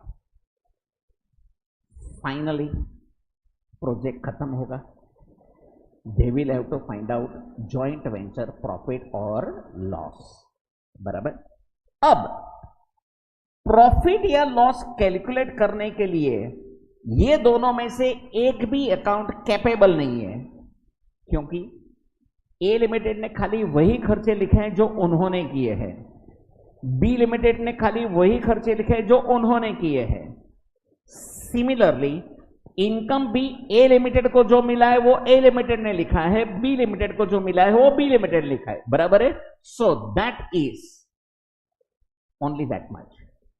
सो इसका मतलब जॉइंट वेंचर प्रॉफिट या लॉस फाइंड आउट करने के लिए एक वर्किंग नोट बनेगा। I repeat, joint venture profit या लॉस फाइंड आउट करने के लिए एक वर्किंग नोट बनेगा, और ये वर्किंग नोट का नाम है draft consolidated profit and loss account. एक सेकेंड, ये draft consolidated profit and loss account खास याद रहे, it is neither in A limited's book nor in B limited's book, it is just on a piece of paper in order to calculate profit या loss. ना A की books में है ना B limited की बुक्स में है, खाली एक कागज के टुकड़े पर है to find out joint venture profit या लॉस। तो यहां पे आप क्या करोगे, सारे ए लिमिटेड के खर्चे लिखोगे, सारे बी लिमिटेड ने जो खर्चे किए वो लिखोगे, इसका मतलब ये टोटल जॉइंट वेंचर एक्सपेंस आ गया। सिमिलरली जो भी इनकम ए को मिला है वो लिखेंगे, जो भी इनकम बी को मिला है वो लिखोगे, इसका मतलब ये टोटल जॉइंट वेंचर इनकम भी आ गया।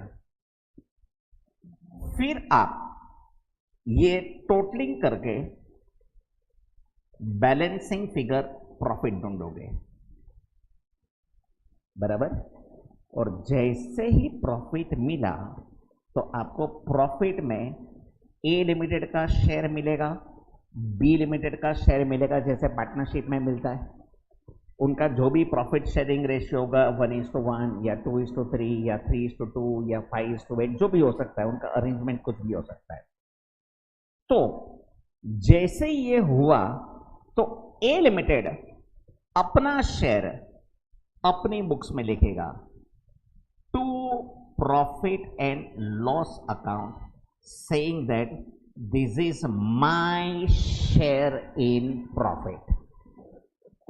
बी लिमिटेड अपना शेयर अपनी बुक्स में लिखेगा to profit and loss account, saying that this is my share in profit. और जैसे ही ये लिख लिया, इसका मतलब ये कागज का टुकड़ा अब हम फाड़ के फेंक सकते हैं, क्योंकि ये खाली वर्किंग था to find out joint venture profit या लॉस। और जैसे ये हो गया तो इसके बाद ये अकाउंट एक दूसरे के साथ क्रॉस टैली होगा, यानी एक अकाउंट में डेबिट बैलेंस होगा तो वही दूसरे में क्रेडिट बैलेंस होगा, और वो बाय कैश बैंक और टू कैश बैंक करके फाइनल सेटलमेंट यानी फाइनल हिसाब, जैसे डिसोल्यूशन में होता है ना फाइनल हिसाब, तो उसी तरह यहाँ पे भी फाइनल हिसाब। और एक बार ये फाइनल रेमिटेंस हो गया म्हणजे हिसाब झालं और दोनों अपने अपने घर। अपने मॉड्यूल में इसके ऊपर खाली एक ही सम है, मगर मैंने एक दो और सम बना के ये बुक में डाले ताकि वो कॉन्सेप्ट समझ में आए, फिर हम लोग जाएंगे मॉड्यूल के सम के ऊपर, बराबर है। मगर उसके पहले हम लोग थोड़ा सा थियोरी लिख लेते, आई मीन लिखो, चलो पहले आप इतना कॉपी करो। जॉइंट वेंचर का मतलब लिखो, temporary partnership. There are 3 types of joint ventures.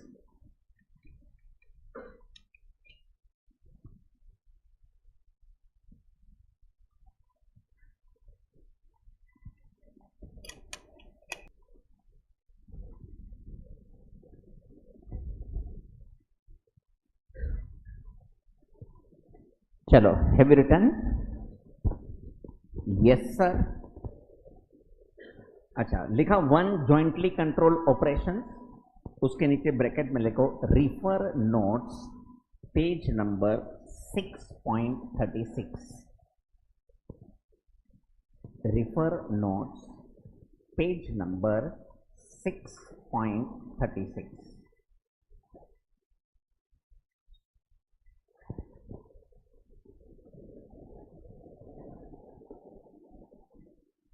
Please read the question.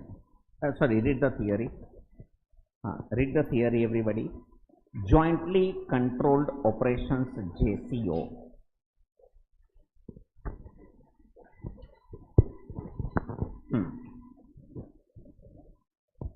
अच्छा, इसमें कुछ प्रिंटिंग एरर्स आ सकता है, क्योंकि मैंने आपको लास्ट टाइम बोला था ना कि उसने प्रूफ रीडिंग वाला उसके पहले वाला बुक डाल दिया टाइप में, प्रिंट में। हाँ, read it. Jointly controlled operations JCO. When 2 or more companies join together for a specific project or होना चाहिए, or a specific contract,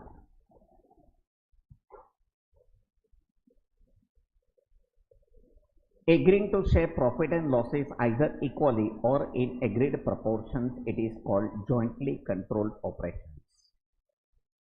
Second, since there is no separate entity formed, there cannot be separate books of accounts for joint venture transactions. Full stop होना चाहिए. The transactions will be recorded in the books of venturers. Venturers म्हणजे partners. Each venturer will prepare a separate account in their books in name of joint venture with dash dash dash account, यानी कि name of the other venturer, and will record only those transactions which are performed by them. At the end, in order to find out joint venture profit or loss, underline a working, खास ध्यान रहे, a working called draft consolidated profit and loss account is made, wherefrom each venturer will book his share in profit in books by passing following entry. अच्छा, ये entry में ऐसा आना चाहिए, joint venture with dash dash dash account debit to profit and loss account. उसने dash dash dash नहीं लिखा.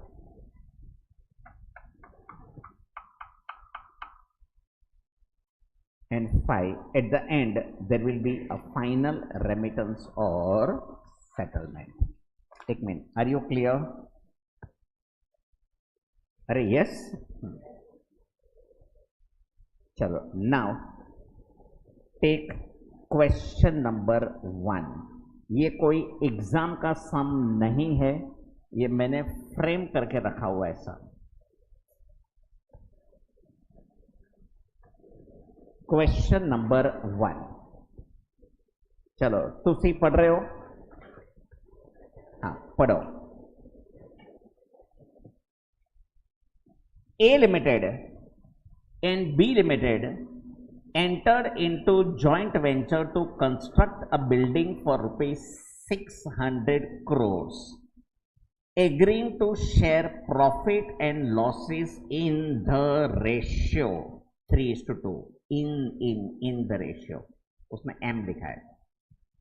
A Limited brought in materials worth ₹200 crores and incurred ₹50 crores for purchase of more materials, ₹20 crores for other expenses.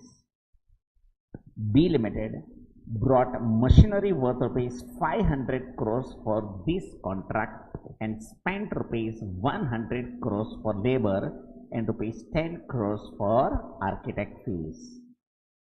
A Limited received contract price and took back the unused materials at rupees 40 crores. फिर full stop होना चाहिए. B Limited took back machinery after considering 20% depreciation for its use in this contract. The accounts were settled.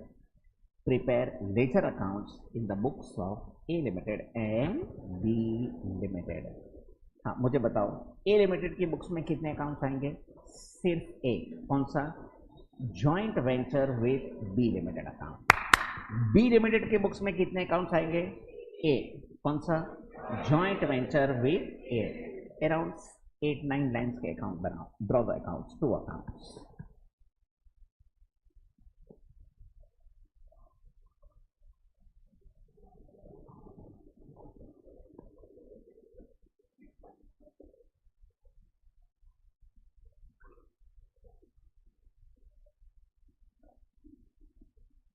Actually ये chapter account से, ये कोई standard नहीं है.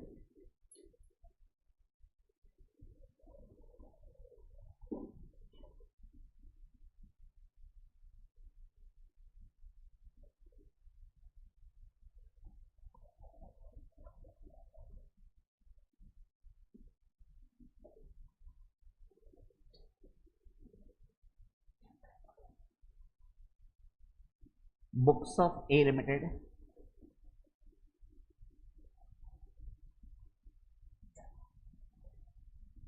joint venture with B Limited account, right hand side corner in crores.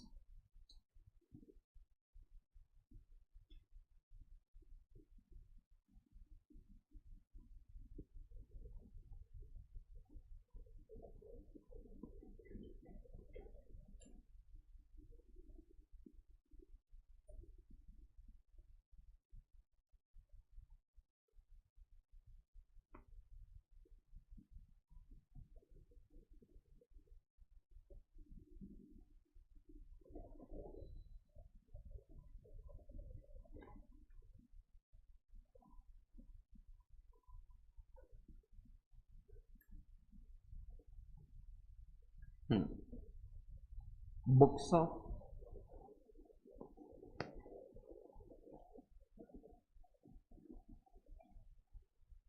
B Limited,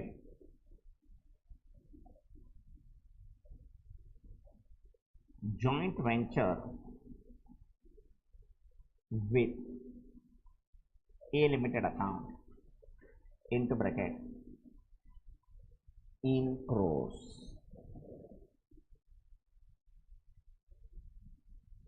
चलो ready everybody? Yes sir.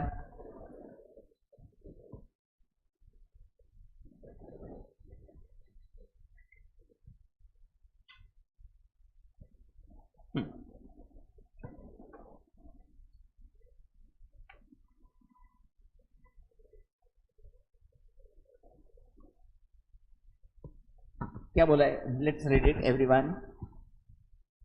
A Limited and B Limited entered into joint venture to construct a building for rupees 600 crores, agreeing to share profit and losses in the ratio 3:2.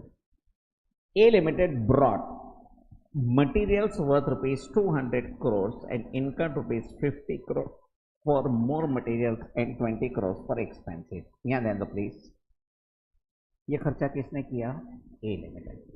अच्छा, A Limited ने अपने godown से, यानी कि अपने material में से 200 करोड़ का मटेरियल दिया, तो आएगा 2 परचेस अकाउंट. क्योंकि जो उन्होंने अपने स्टॉक में से दिया है, उसका मतलब उन लोग अपना परचेस कम करेंगे और जॉइंट वेंचर को चार्ज करेंगे. सो 2 purchase account, that is materials. और वेट, और 2 खर्चा कैश में किया है. क्या क्या? अगेन नया मटेरियल्स और मटेरियल्स खरीदे, मगर वो खरीदे यानी वो कैश में आएगा. तो कैश में कितना? 50 करोड़, 50 ना, अदर एक्सपेंसेस 20, कैलकुलेटर्स 70, एक्सलेंट। चलो read down this much. So materials brought from own stock, तो उसके लिए लिखोगे टू परचेज।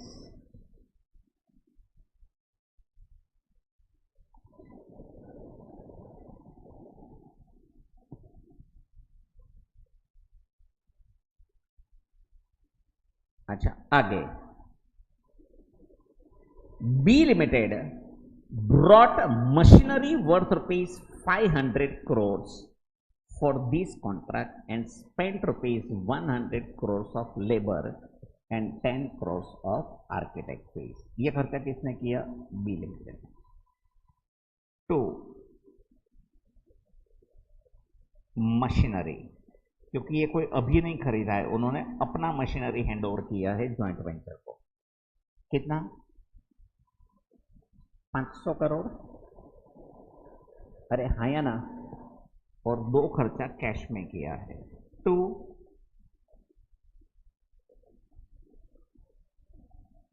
Cash bank. बोलो क्या क्या है? Labour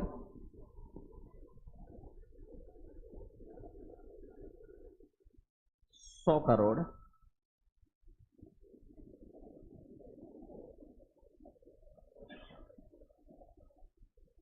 architect fees 10 crore, total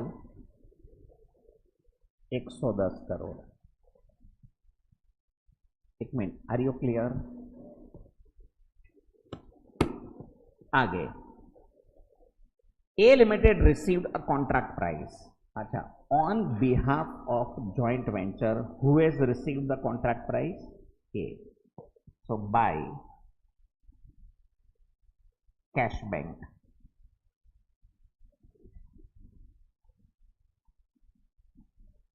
contract price. बोलो कितने का कॉन्ट्रैक्ट था? 600, 600 crores ना? अच्छा, और क्या बोला है? And took back unused materials at rupees 40 crores। Oh, तो बाय परचेस अकाउंट मटेरियल्स, जो वापस लेके गए। 200 करोड़ का मटेरियल लाए थे, उसमें से 40 का उन लोग वापस भी लेके गए। एक मिनट, आर यू क्लियर? अरे yes. B limited took back machinery after considering 20% depreciation for its use in this contract। Oh, तो क्रेडिट में by machinery into bracket taken back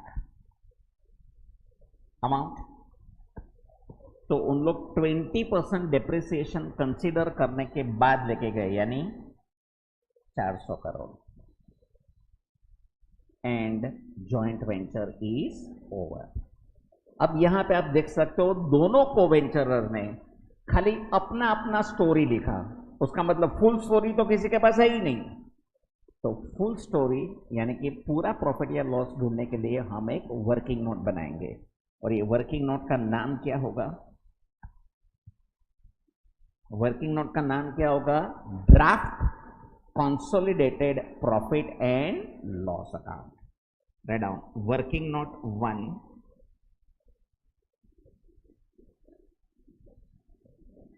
calculation of joint venture profit।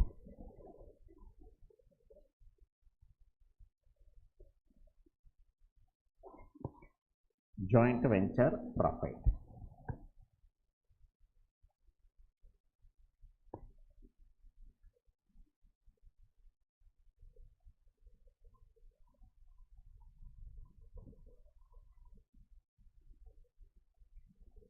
इसके लिए बनेगा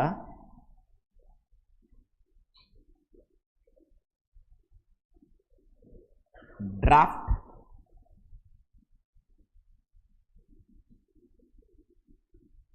consolidated profit and loss account in crores. एक stupid question पूछूं, ये draft consolidated profit and loss account किसकी books में? ए लिमिटेड की बुक्स में या बी लिमिटेड की बुक्स में या किसी की भी बुक्स में नहीं? किसी भी बुक्स में नहीं, करेक्ट। इसलिए आपने देखा होगा मैंने हेडिंग लिखा है working note calculation of profit and loss. अच्छा, सिंस इट इज वर्किंग, इसका कोई प्रेजेंटेशन नहीं है, टू बाई कुछ नहीं लिखोगे तो चलेगा, आप फ्री स्टाइल में लिख सकते हो, खाली एक्सपेंस का डिटेल्स दिखाना। हाँ, रेड डाउन ए लिमिटेड एक्सपेंसेस। अच्छा, अभी ए लिमिटेड के हाथ कौन से एक्सपेंस हुए? तो मटेरियल्स ब्रॉट, मटेरियल्स बॉट। एक मिनट, ब्रॉट और बॉट का डिफरेंस समझा ना भाई? अदर एक्सपेंस, तुम लोग हो बहुत होशियार।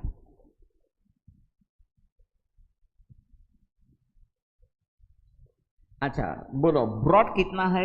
200, 200 ना? आपको अकाउंट में से कॉपी करो सीधा। हाँ, बॉट कितना है? 50, अदर एक्सपेंसेस 20, कैलकुलेटर्स 270। तो ये सारे खर्चे किसने किए? ए लिमिटेड ने। अच्छा, अब लिखो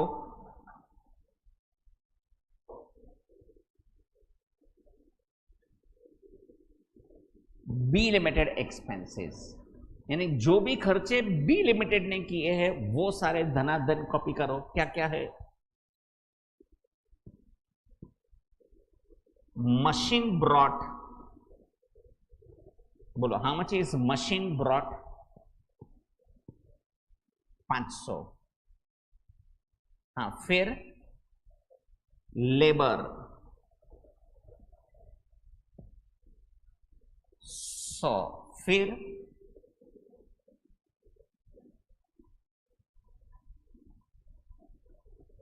architect fees 10, total 610। Credit side A limited incomes. अच्छा मुझे बताओ, ए लिमिटेड के हाथ क्या क्या इनकम आया है? तो एक तो कॉन्ट्रैक्ट प्राइस आया है, कितना उनके हाथ में कॉन्ट्रैक्ट प्राइस आया है? 600। और दूसरा मटेरियल्स टेकन कितना है? 40। Is it 640?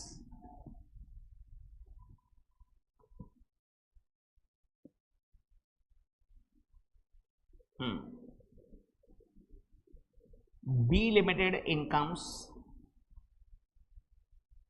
अच्छा, बी लिमिटेड के हाथ में कौन सा इनकम आया है? खाली वो मशीन टेकन बैक।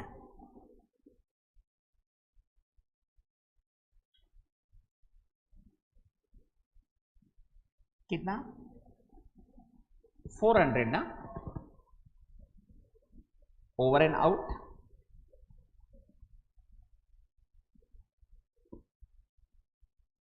बोलो, प्रॉफिट किया या loss? Profit 1040 total, 1040 total, difference 160। Joint venture profit, joint venture profit A limited, B limited, बोलो उनका प्रोपोर्शनेट होल्डिंग 3/5, 2/5, बोलो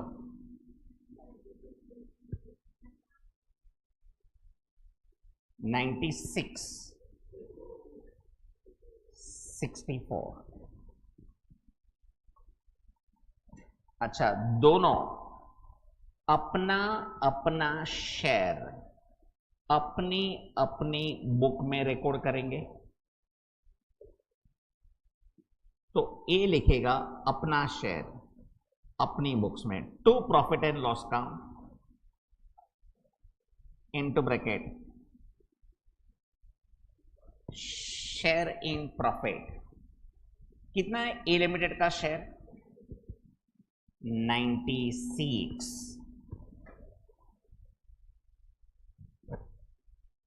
to profit and loss account share in profit. बोलो उनका शेयर 64। क्या हुआ? हाँ, पूछने का ही नहीं। 64। अरे यस सर। चलो नाउ क्लोज। हाँ, चलो अब एक काम करो, क्लोज दिस अकाउंट्स। मुझे बताओ ए लिमिटेड की बुक्स में which side total is more? Credit is more 640, 640। बोलो डिफरेंस 274। हाँ, अब जरा देखो, ये क्रॉस टैली होता है बी लिमिटेड में।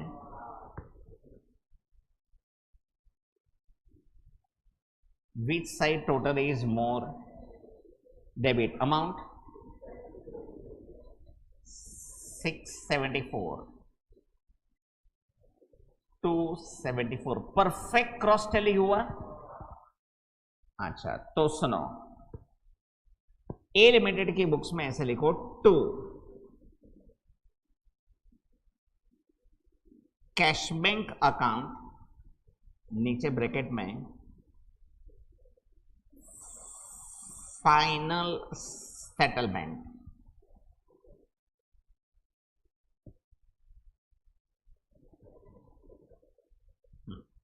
यहां आएगा bye cash bank into bracket final settlement. तो जैसे ये फाइनल सेटलमेंट हो गया, दोनों पार्टनर अपने अपने रास्ते पे। अरे आर यू गेटिंग इट? यानी ये तो दो लोग कॉम्पिटिटर्स मिले, मगर खाली एक प्रोजेक्ट के लिए मिले, बाकी उनका अपना लाइफ एज इट इज चल रहा है। एक minute, are you clear about the concept of jointly controlled operations? या अच्छा, ये एक सम मैंने कराया ताकि इंस्टीट्यूट का सम थोड़ा समझ में आवे। अच्छा, ये क्वेश्चन नंबर 2 है ना, ये मॉड्यूल का सम है, स्टूपिड जैसा, मगर ठीक है, मॉड्यूल का सम है। Question number 2 is from study module. चलो, तुसी पढ़ रहे हो? Yes sir. हाँ, read it. Mister A, mister B and Mr. C entered into joint venture to purchase a land, construct and sell flats. A purchased a land for rupees 60 lakhs on 1/1/2021, and for this purpose he took a loan from bank of rupees 50 lakhs, interest at 8% per annum. He also paid registering fees rupees 60,000 on the same day. Mr. B supplied materials for 4,50,000 from his godown, and further he purchased a materials of rupees 5 lakh for joint venture. Mr. C met all other expenses of advertising, labor and other incidental expenses, which turned out to be rupees 9 lakh. On 30th June 2021, each of the venturer agreed to take away one flat each, valued at rupees 10 lakh each flat. Rest of them were sold as follows: Mr. A 40 lakhs, B rupees 20 lakhs, C rupees 10 lakh. Loan was repaid on the same day by Mr. A along with interest, and net proceeds were shared by partners equally. You are required to prepare draft consolidated profit and loss account and joint venture account in the books of each venturer. चलो भी याद है दो, चलो everybody pay attention here. कितने वेंचरर है? 3. तो तीनों एक एक अकाउंट बनाएंगे. ए के बुक्स में बनेगा joint venture with B and C account. B की बुक्स में बनेगा joint venture with A and C account. C के बुक्स में बनेगा joint venture with A and B account. और तीनों लोग खाली अपने अपने ट्रांजैक्शंस लिखेंगे और लास्ट में फाइनल हिसाब करने के लिए हम बनाएंगे draft consolidated profit and loss account. चलो ये सम अपने आप ट्राई करो, ये मॉड्यूल का सम है.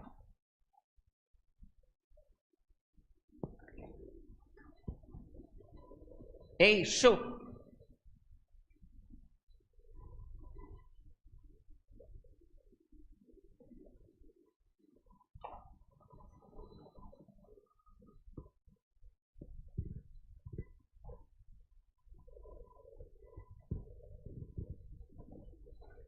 तुम लोग तो ये स्टैंडर्ड भूल चुके होंगे ना, महीनों हो गए.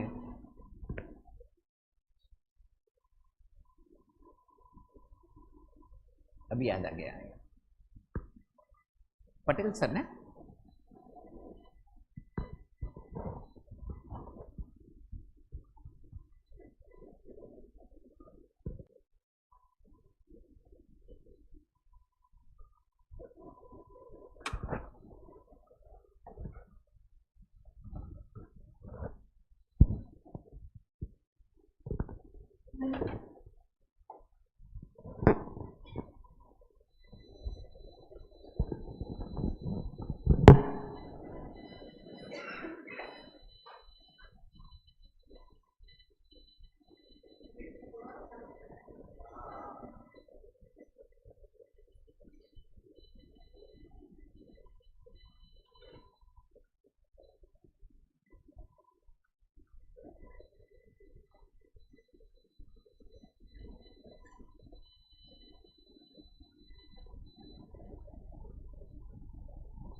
हाँ, what was the loan amount?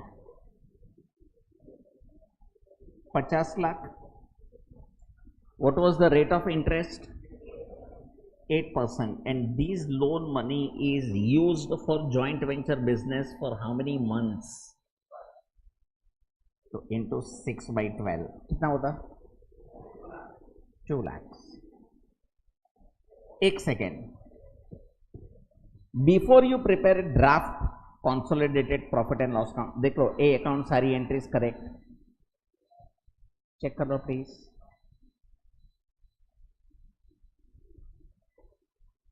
All entries correct. क्या?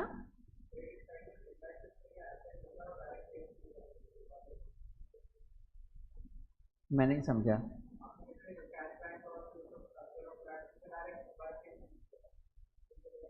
कितना? पूरा 50 लाख.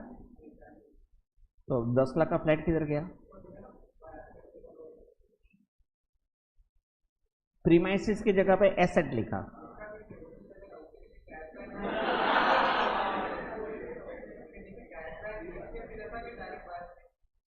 बाई सेल्स कैसे लिख सकता है? बाई कैश बैंक ही आएगा ना. सेल्स उसके ट्रेडिंग अकाउंट में सेल्स थोड़ी जाएगा, उसके फाइनल अकाउंट में खाली ये प्रॉफिट का शेयर जाएगा बस. एक सेकेंड, ये बी बराबर चेक करो, सी बराबर चेक करो. अब working note.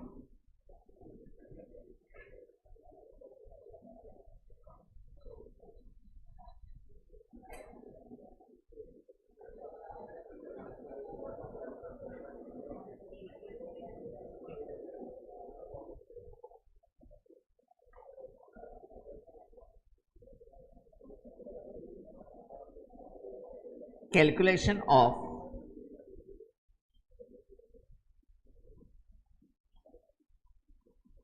joint venture profit.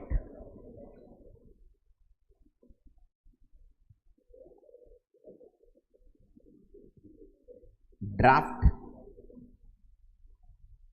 consolidated profit and loss account. Draft consolidated profit and loss account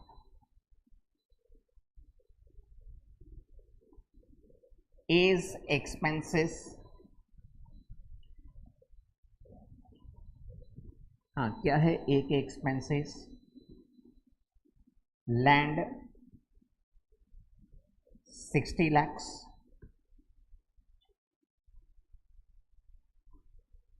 registration fees 60,000, interest on loan 2 lakhs. ये है 3 ए के expense. Am I correct? Calculators total. Is it 60 to 60,000?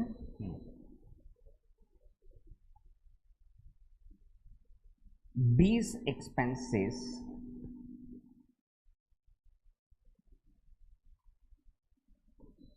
material brought. कितना है material brought? 450.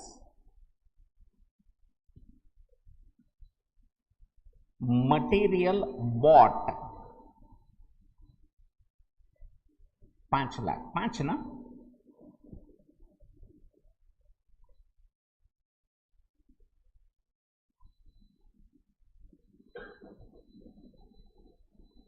Now 50.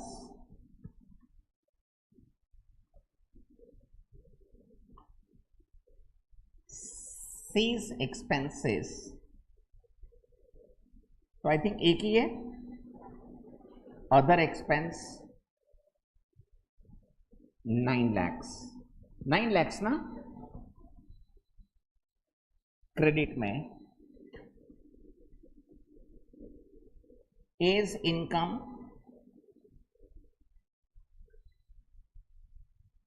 Premises taken 10 lakh. Sale of flats 40 lakh, दोनों का total 50 lakh.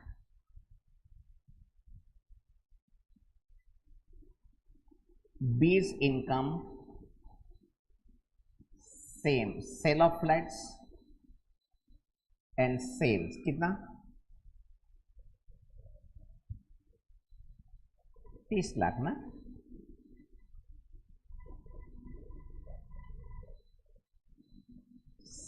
C's income, premises taken, sale of flats 20 lakh.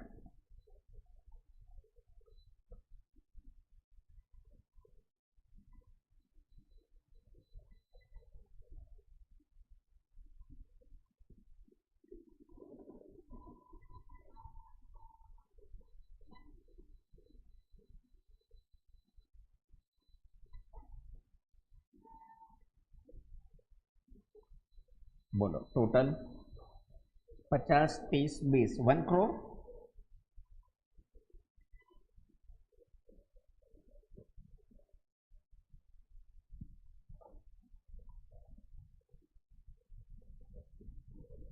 Joint venture profit A B C, हाँ कितना आ रहा है profit, 18 lakh 90,000।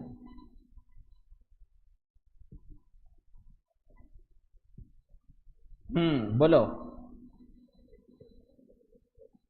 6 lakh 30,000, 6 lakh 30,000, 6 lakh 30,000। अच्छा, sub partner अपना अपना शेयर अपनी अपनी बुक्स में रिकॉर्ड करेंगे to profit and loss account, share in profit among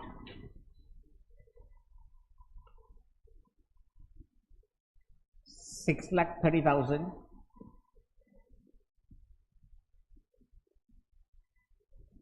to profit and loss account,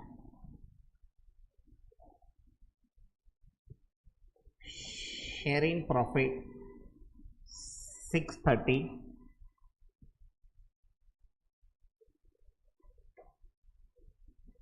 to profit and loss account,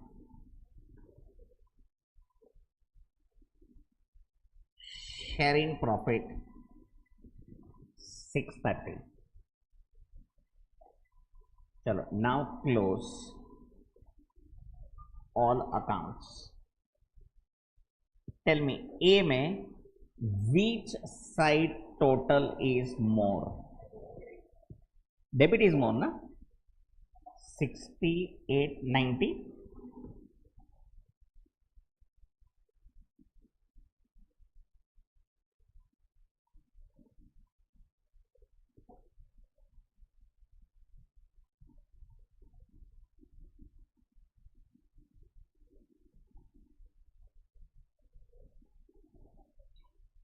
final settlement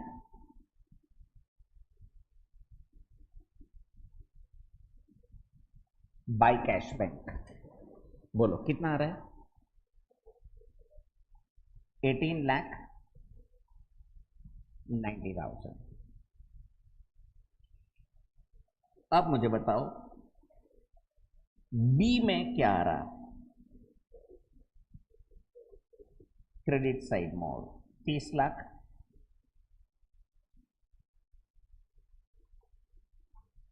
बोलो balancing figure 14,20,000 to cash bank into bracket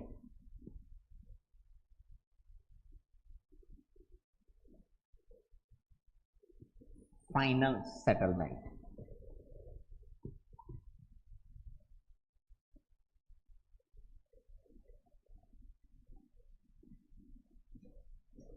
बोलो C में 20 lakh,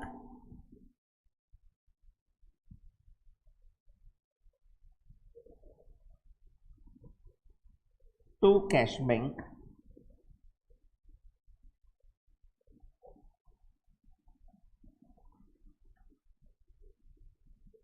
final settlement amount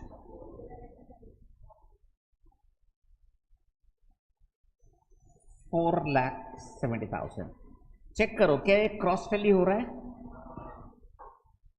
yes, 420 sorry 1420 and 470 is 1890। Okay, perfect cross tally. एक minute, everybody clear about the concept of jointly controlled operations? चलो, अब सबका खत्म हो गया। Should I erase it?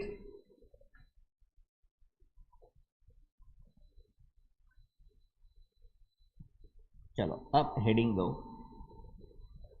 Concept number 2,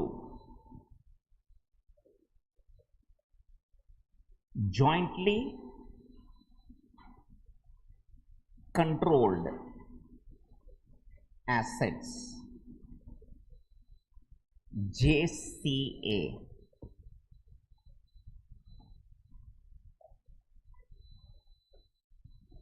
jointly controlled assets JCA। अच्छा, अब जरा याद है लिसन एवरीवन, ये जो स्टैंडर्ड है एक्चुअली ये जस्ट अभी लास्ट टू लास्ट ईयर ही आया है सिलेबस में। It was not there inter CS syllabus, it is newly come. और उसी वक्त ये अपने इंडिया में राम मंदिर का वो इनॉर्गरेशन वगैरह हुआ था, तो मैंने उस टाइम पे वो ये एग्जाम्पल फ्रेम किया था, तो वो एग्जाम्पल अभी मेरे सारे बैच में चल रहा है मेरा। अब देखो क्या है एग्जैक्टली जॉइंटली कंट्रोल एसेट्स। अभी यहाँ पे क्या होता है कि 2 और more companies jointly construct some asset या jointly own some asset for economic benefit of all। for what? benefit of all। देखो मैं आपको एक एकदम प्रैक्टिकल एग्जांपल में जो मैंने उस वक्त स्टूडेंट्स को समझाया था, exactly I am using this example. यहाँ लिसन, समझो इंडिया में एक एकदम रिमोट एरिया है, यानी किलोमीटर्स एंड किलोमीटर्स तक कोई पॉपुलेशन ही नहीं है, राइट? ओके, अब वो एरिया में यानी एकदम जैसे वीरान जगह पड़ा है, किलोमीटर्स एंड किलोमीटर्स लाइक। अब वो एरिया में वो वहां पे कोई एक छोटा सा रिलीजियस प्लेस था जिसको नॉर्मली कोई विजिट नहीं करता था, राइट? सो आजू बाजू कुछ 4-5-10 घर है, बस उन लोग वहाँ पूजा करते हैं वगैरह, वो सब, राइट? कोई भी रिलीजन का हो सकता है, रिलीजियस प्लेस था। अब इंडिया में तो मालूम है ना, वो अपने रिलीजियस मैटर में तो जहाँ चमत्कार वहाँ नमस्कार, ऐसा है अपना, राइट? हाँ, तो यहाँ पे समझो कि यहाँ पे कोई ऐसा कोई स्पेसिफिक कोई चमत्कार वाला बात हो गया, तो सडनली ये रिलीजियस प्लेस का पॉपुलैरिटी बढ़ गया एकदम। अपने यहाँ तो चमत्कार वहाँ नमस्कार, यानी कुछ हुआ तो सडनली वो रिलीजियस प्लेस एकदम फेमस हो जाता है, राइट? और यहाँ पे जैसे वो हुआ तो उसका न्यूज़ फैलने लगा, और जैसे न्यूज़ फैलने लगा तो जाहिर है अब वहाँ पे विजिटर्स आना चालू करके, right? Because the biggest thing is it religion कि भाई पीपल विल डू, राइट? और यहाँ not only from India but from different places visitors have started visiting। मगर यहाँ पे एक टेक्निकली बहुत बड़ा प्रॉब्लम है, और वो ये कि since this is totally unpopulated area, तो यहाँ कोई नियर बाय एयरपोर्ट है ही नहीं। ये रिलीजियस प्लेस के नियरेस्ट एयरपोर्ट है एक दूर कोई सिटी में, and that is approximately 600 kilometres away. कितना? ये मंदिर से 600 किलोमीटर अवे कोई एयरपोर्ट है। यानी जो भी rich people are coming by flights, तो उन लोग डिफरेंट पार्ट ऑफ इंडिया से एज वेल एज आउटसाइड से ये एयरपोर्ट पे आते हैं, और यहाँ से 600 किलोमीटर का ड्राइव। अच्छा, 600 किलोमीटर का ड्राइव यानी इंडियन रोड्स के हिसाब से 600 किलोमीटर का drive should take approximately 15 hours, क्योंकि आप कंटिन्यूस तो चलोगे नहीं, आप बीच में 2-3 ब्रेक भी लोगे, राइट? सो अप्रॉक्सीमेटली 15 मिनट्स का ड्राइविंग डिस्टेंस। Okay, please. अब ये बहुत ही इनकन्वीनियंट हो रहा है, और जैसे ये लोग यहाँ आते जाते हैं तो आप समझ सकते हो कि यहाँ ये एरिया अभी धीरे धीरे डेवलप होना शुरू करेगा। होटल्स बनेंगे, लोग ज़्यादा रहना शुरू करेंगे, बिजनेसेस खुलेंगे, और ये एरिया धीरे धीरे धीरे धीरे पॉपुलर बनता जाएगा। बराबर है? तो अब ये जो टेम्पल के ट्रस्टीज हैं, उन लोग ये विजिटर्स से कंप्लेंट सुनते हैं कि यार बहुत ट्रैवलिंग प्रॉब्लम हो रहा है, ये वगैरह। तो ये टेम्पल अथॉरिटीज़ ने क्या किया कि उन्होंने गवर्नमेंट को जाके रिक्वेस्ट किया, गवर्नमेंट को जाके, कि हम आपको बहुत बड़ा लैंड देते हैं, प्लीज़ आप यहाँ एक एयरपोर्ट बना के दो। But Indian government, right, which is mainly religiously dominated, इसका मतलब अगर हिंदू टेम्पल है तो दूसरे रिलीजन वाले बोलेंगे कि ये वेस्ट ऑफ मनी है, मुस्लिम टेम्पल है तो दूसरे रिलीजन वाले बोलेंगे ये वेस्ट ऑफ मनी है, क्रिश्चियन प्लेस है तो दूसरे रिलीजन वाले बोलेंगे ये वेस्ट ऑफ मनी है। This is India and we have to accept the situation. तो यहाँ पे सो सारे रीजन की वजह से government is not in position to take any action. तो ये रिलीजियस टेम्पल वालों ने क्या किया कि उन लोग ने डायरेक्ट एयरलाइन कंपनीज को कांटेक्ट किया कि तुम लोग तो सब लोग पब्लिक लिमिटेड कंपनीज हो, एक काम करो ना, सब लोग मिलकर यहाँ एक एयरपोर्ट बनाओ ना। अब एक कंपनी कैपेबल नहीं है कि इतना ह्यूज इन्वेस्टमेंट करे। सी, लैंड फ्री आ रहा है, मगर एयरपोर्ट कंस्ट्रक्ट करने के लिए कितने सारे अदर एक्सपेंसेस लगते हैं, राइट? तो एक कंपनी का काम नहीं है। तो अलग अलग एयरलाइन कंपनीज में से 4 कंपनी तैयार हुए, A limited, B limited, C limited, D limited. ये चारों एयरलाइन कंपनीज है। उन्होंने चारों ने मिलकर एयरपोर्ट बनाया। एयरपोर्ट का कॉस्ट आया 8,000 करोड़ का। तो 2,000 करोड़ ए लिमिटेड ने लगाए, 2,000 करोड़ बी लिमिटेड ने लगाए, 2,000 करोड़ सी लिमिटेड में लगाए, और 2,000 करोड़ डी लिमिटेड ने लगाए, और एयरपोर्ट बन गया। अब tell me, who is the owner of airport? 4 different companies. तो इसका मतलब ये एयरपोर्ट कौन सी कंपनी की प्रॉपर्टी, प्लांट एंड इक्विपमेंट में आएगा? तो चारों कंपनी में आएगा। 2,000 करोड़, 2,000 करोड़, 2,000 करोड़, 2,000 करोड़, और उन लोग उसमें लिखेंगे क्या? Share in JCA. क्या क्या क्या? In JC. That man in black. तो बंद करना, मोबाइल बंद करना यार। गर्लफ्रेंड, बॉयफ्रेंड, तो बंद करना यार, छोड़ना दुनियादारी यार। Now listen, so what happens कि ये एयरपोर्ट चारों कंपनी की एसेट बैलेंस शीट में आएगा, पीपीई में, एज शेयर इन जेसीए, और उसके ऊपर बकायदा उन लोग डेप्रिसिएशन भी चार्ज करेंगे, और वो डेप्रिसिएशन अपने अपने प्रॉफिट एंड लॉस अकाउंट में लिख लेंगे। अब एयरपोर्ट तो बन गया, मगर याद रहे खाली एयरपोर्ट बनाना तो इनफ नहीं होता है, वो चलाना भी होता है। अब एयरपोर्ट चलाने के लिए कितने खर्चे होते हैं? बराबर है? सबसे बड़ा खर्चा मेंटेनेंस, दूसरा इलेक्ट्रिसिटी, तीसरा स्टाफ, राइट? सो हेवी ह्यूज एक्सपेंस। अच्छा, ये ह्यूज एक्सपेंस कौन करेगा? चारों मिलकर करेंगे।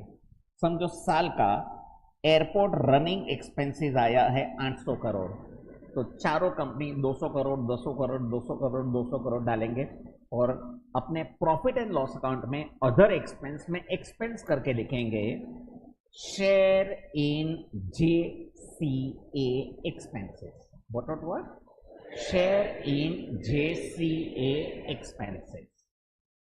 अब याद रहे ये एयरपोर्ट चलाने के लिए आपने 800 करोड़ का खर्चा किया, मगर ये एयरपोर्ट आपको इनकम भी तो कमा के देगा. समझो एयरपोर्ट ने आपको 1500 करोड़ का इनकम कमा के दिया. अब एयरपोर्ट में तो कितना सारा इनकम होता है.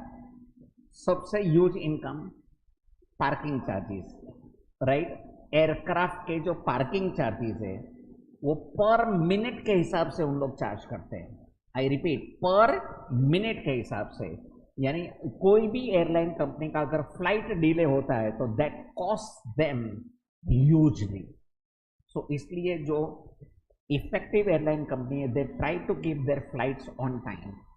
रीजन, क्योंकि पर मिनट के हिसाब से they have to pay parking charges. दूसरा, एयरपोर्ट में कितने सारे लॉन्जेस, रेस्टोरेंट्स वगैरह है, प्लस शॉप्स है, तो सबसे उनको रेंट मिलता है. नाउ एयरपोर्ट में you must have seen so many advertises are there, right. वो एडवर्टाइजमेंट का भी रेवेन्यू आता है. आपका जो बोर्डिंग पास है, आप देख सकते हो बोर्डिंग पास के पीछे कभी कभी कोई स्पॉन्सर कंपनी का नाम होता है, तो उसका भी उनको इनकम आता है. फिर एयरपोर्ट के बाहर जो कार पार्किंग है, एनॉर्मस चार्जेस दे चार्ज, तो उनका भी ये ह्यूज इनकम है. So in fact you must be knowing that कि अदानी एयरपोर्ट्स करके पूरा एक लिमिटेड कंपनी है जिसका काम ही एयरपोर्ट चलाना. That means there has to be some profit making business ना, तभी तो उन लोग चला रही है कंपनी. तो एयरपोर्ट से उनको साल का 1500 करोड़ का इनकम आता है. तो ये 1500 करोड़ का इनकम कौन लेगा? चारों कंपनी बांट के खाएंगे. अरे बराबर. तो चारों कंपनी की अदर इनकम्स में आएगा income from JCA, income from JCA, income from JCA. सबकी बैलेंस शीट में, सबके प्रॉफिट एंड लॉस स्टेटमेंट में आएगा. अरे आर यू गेटिंग इट? और ये चलता रहेगा. अच्छा, दूसरा, ये जरूरी नहीं है कि उनका यहाँ पे राइट्स 1:1:1:1 समझो ओनरशिप है, तो जरूरी नहीं है कि उनका एक्सपेंस बेरिंग भी 1:1:1:1 हो.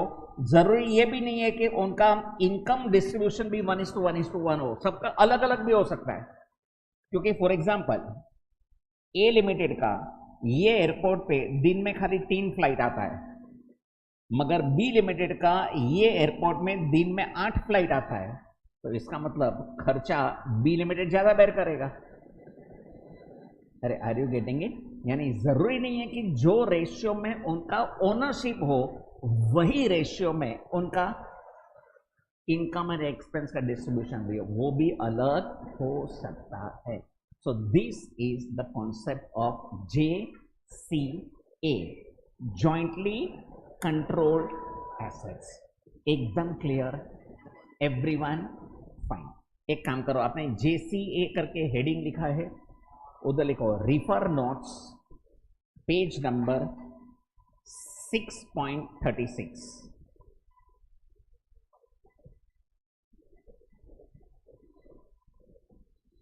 आई थिंक एग्जाम्पल से परफेक्ट कॉन्सेप्ट समझ में आ गया, right? Jointly control assets, point number 6, page number 6.36.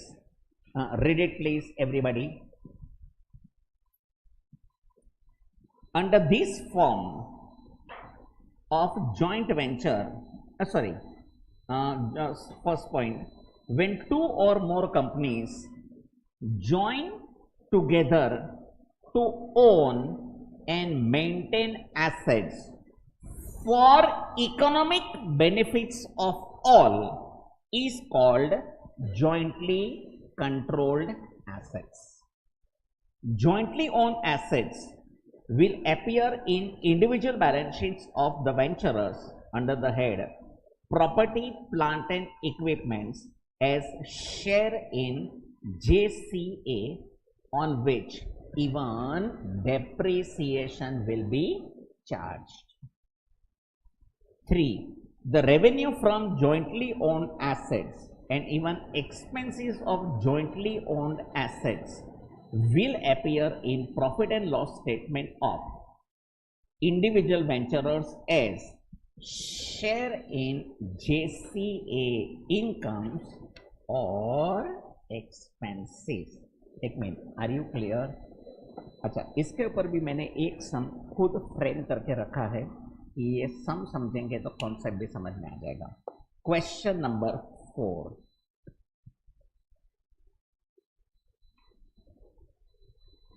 Question number 4, please read it. A Limited, B Limited and C Limited jointly constructed an airport. Total cost 10,000 crores. The ownership was to be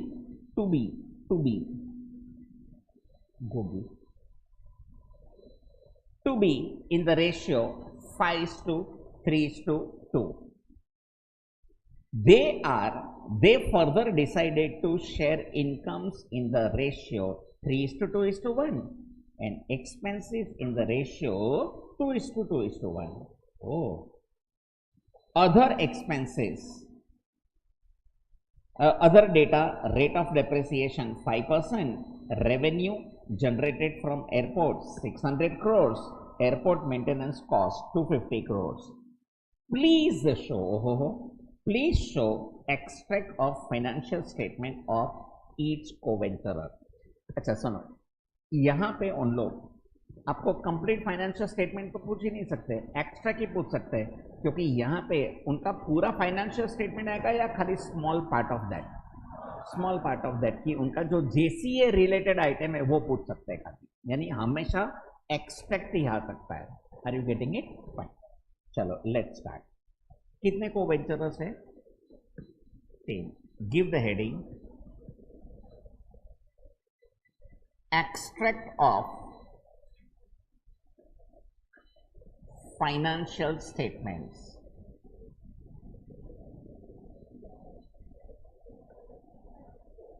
rupees in crores.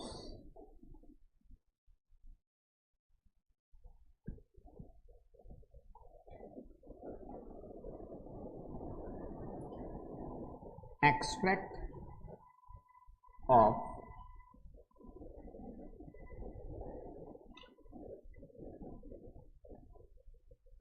financial statements into bracket rupees in crores.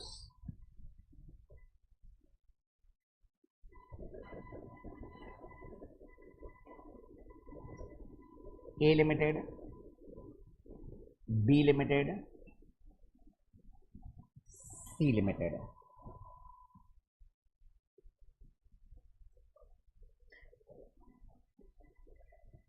A Limited, B Limited, C Limited.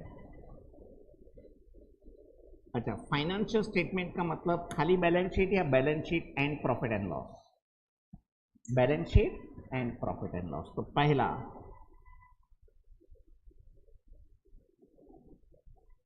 Balance sheet. अच्छा, मुझे बताओ balance sheet का कौन सा head आएगा, relevant head? Property, plant and equipments.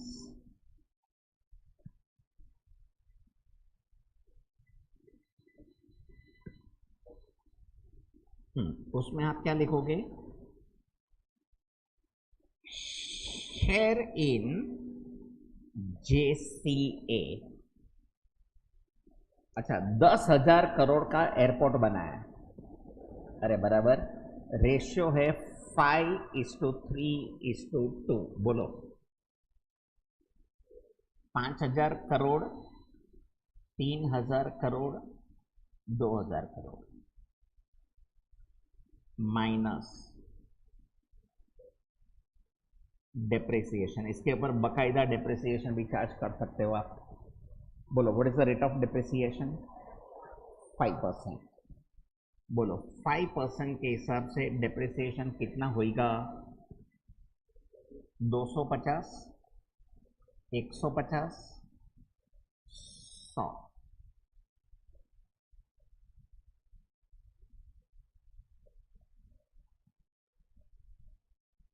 Tell me value after depreciation.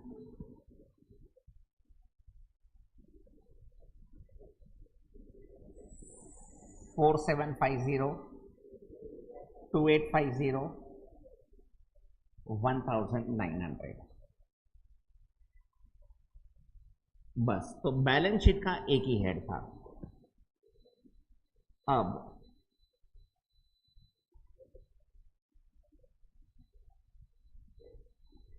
Profit and loss statement.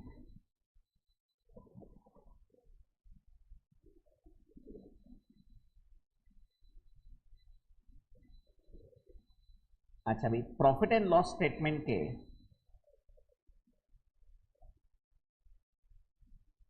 कौन से heads affected है? तुम बोलो प्रॉफिट एंड लॉस के कौन से हेड्स अफेक्टेड होंगे? तो एक अदर इनकम्स,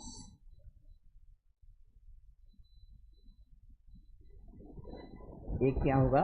अदर इनकम। अच्छा, अदर इनकम्स में क्या आएगा? Share in JCA income. हाँ, मुझे बताओ जेसीए का कौन सा इनकम है? तो रेवेन्यू जनरेटेड फ्रॉम एयरपोर्ट है 600 करोड़। अच्छा, उन लोग ने रेवेन्यू कौन से रेशियो में शेयर करने का तय किया है? 3:2:1। बोलो 300 crore, 200 crore, 100 crore.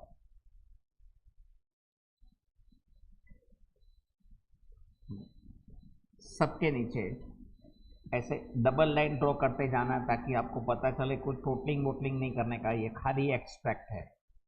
You don't have to take out any results,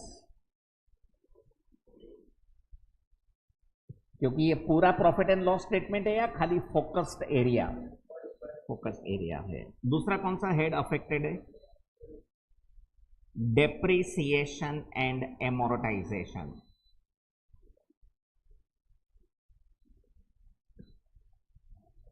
depreciation and amortisation.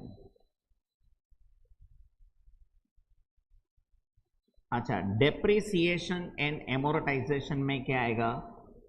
Depreciation on JCA. I think आपने ऑलरेडी कैलकुलेट किया है, कॉपी मारो। कितना था? 250, 150, 100।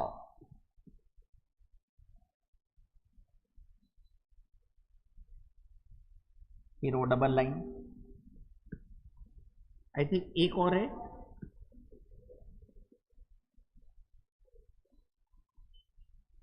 Other expenses.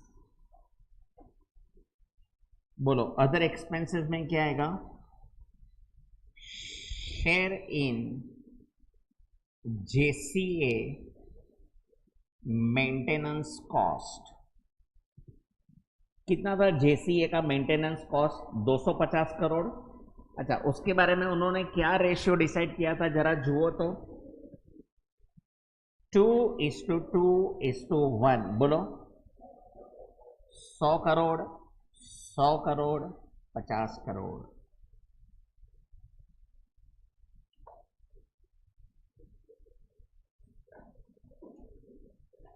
अरे ओवर।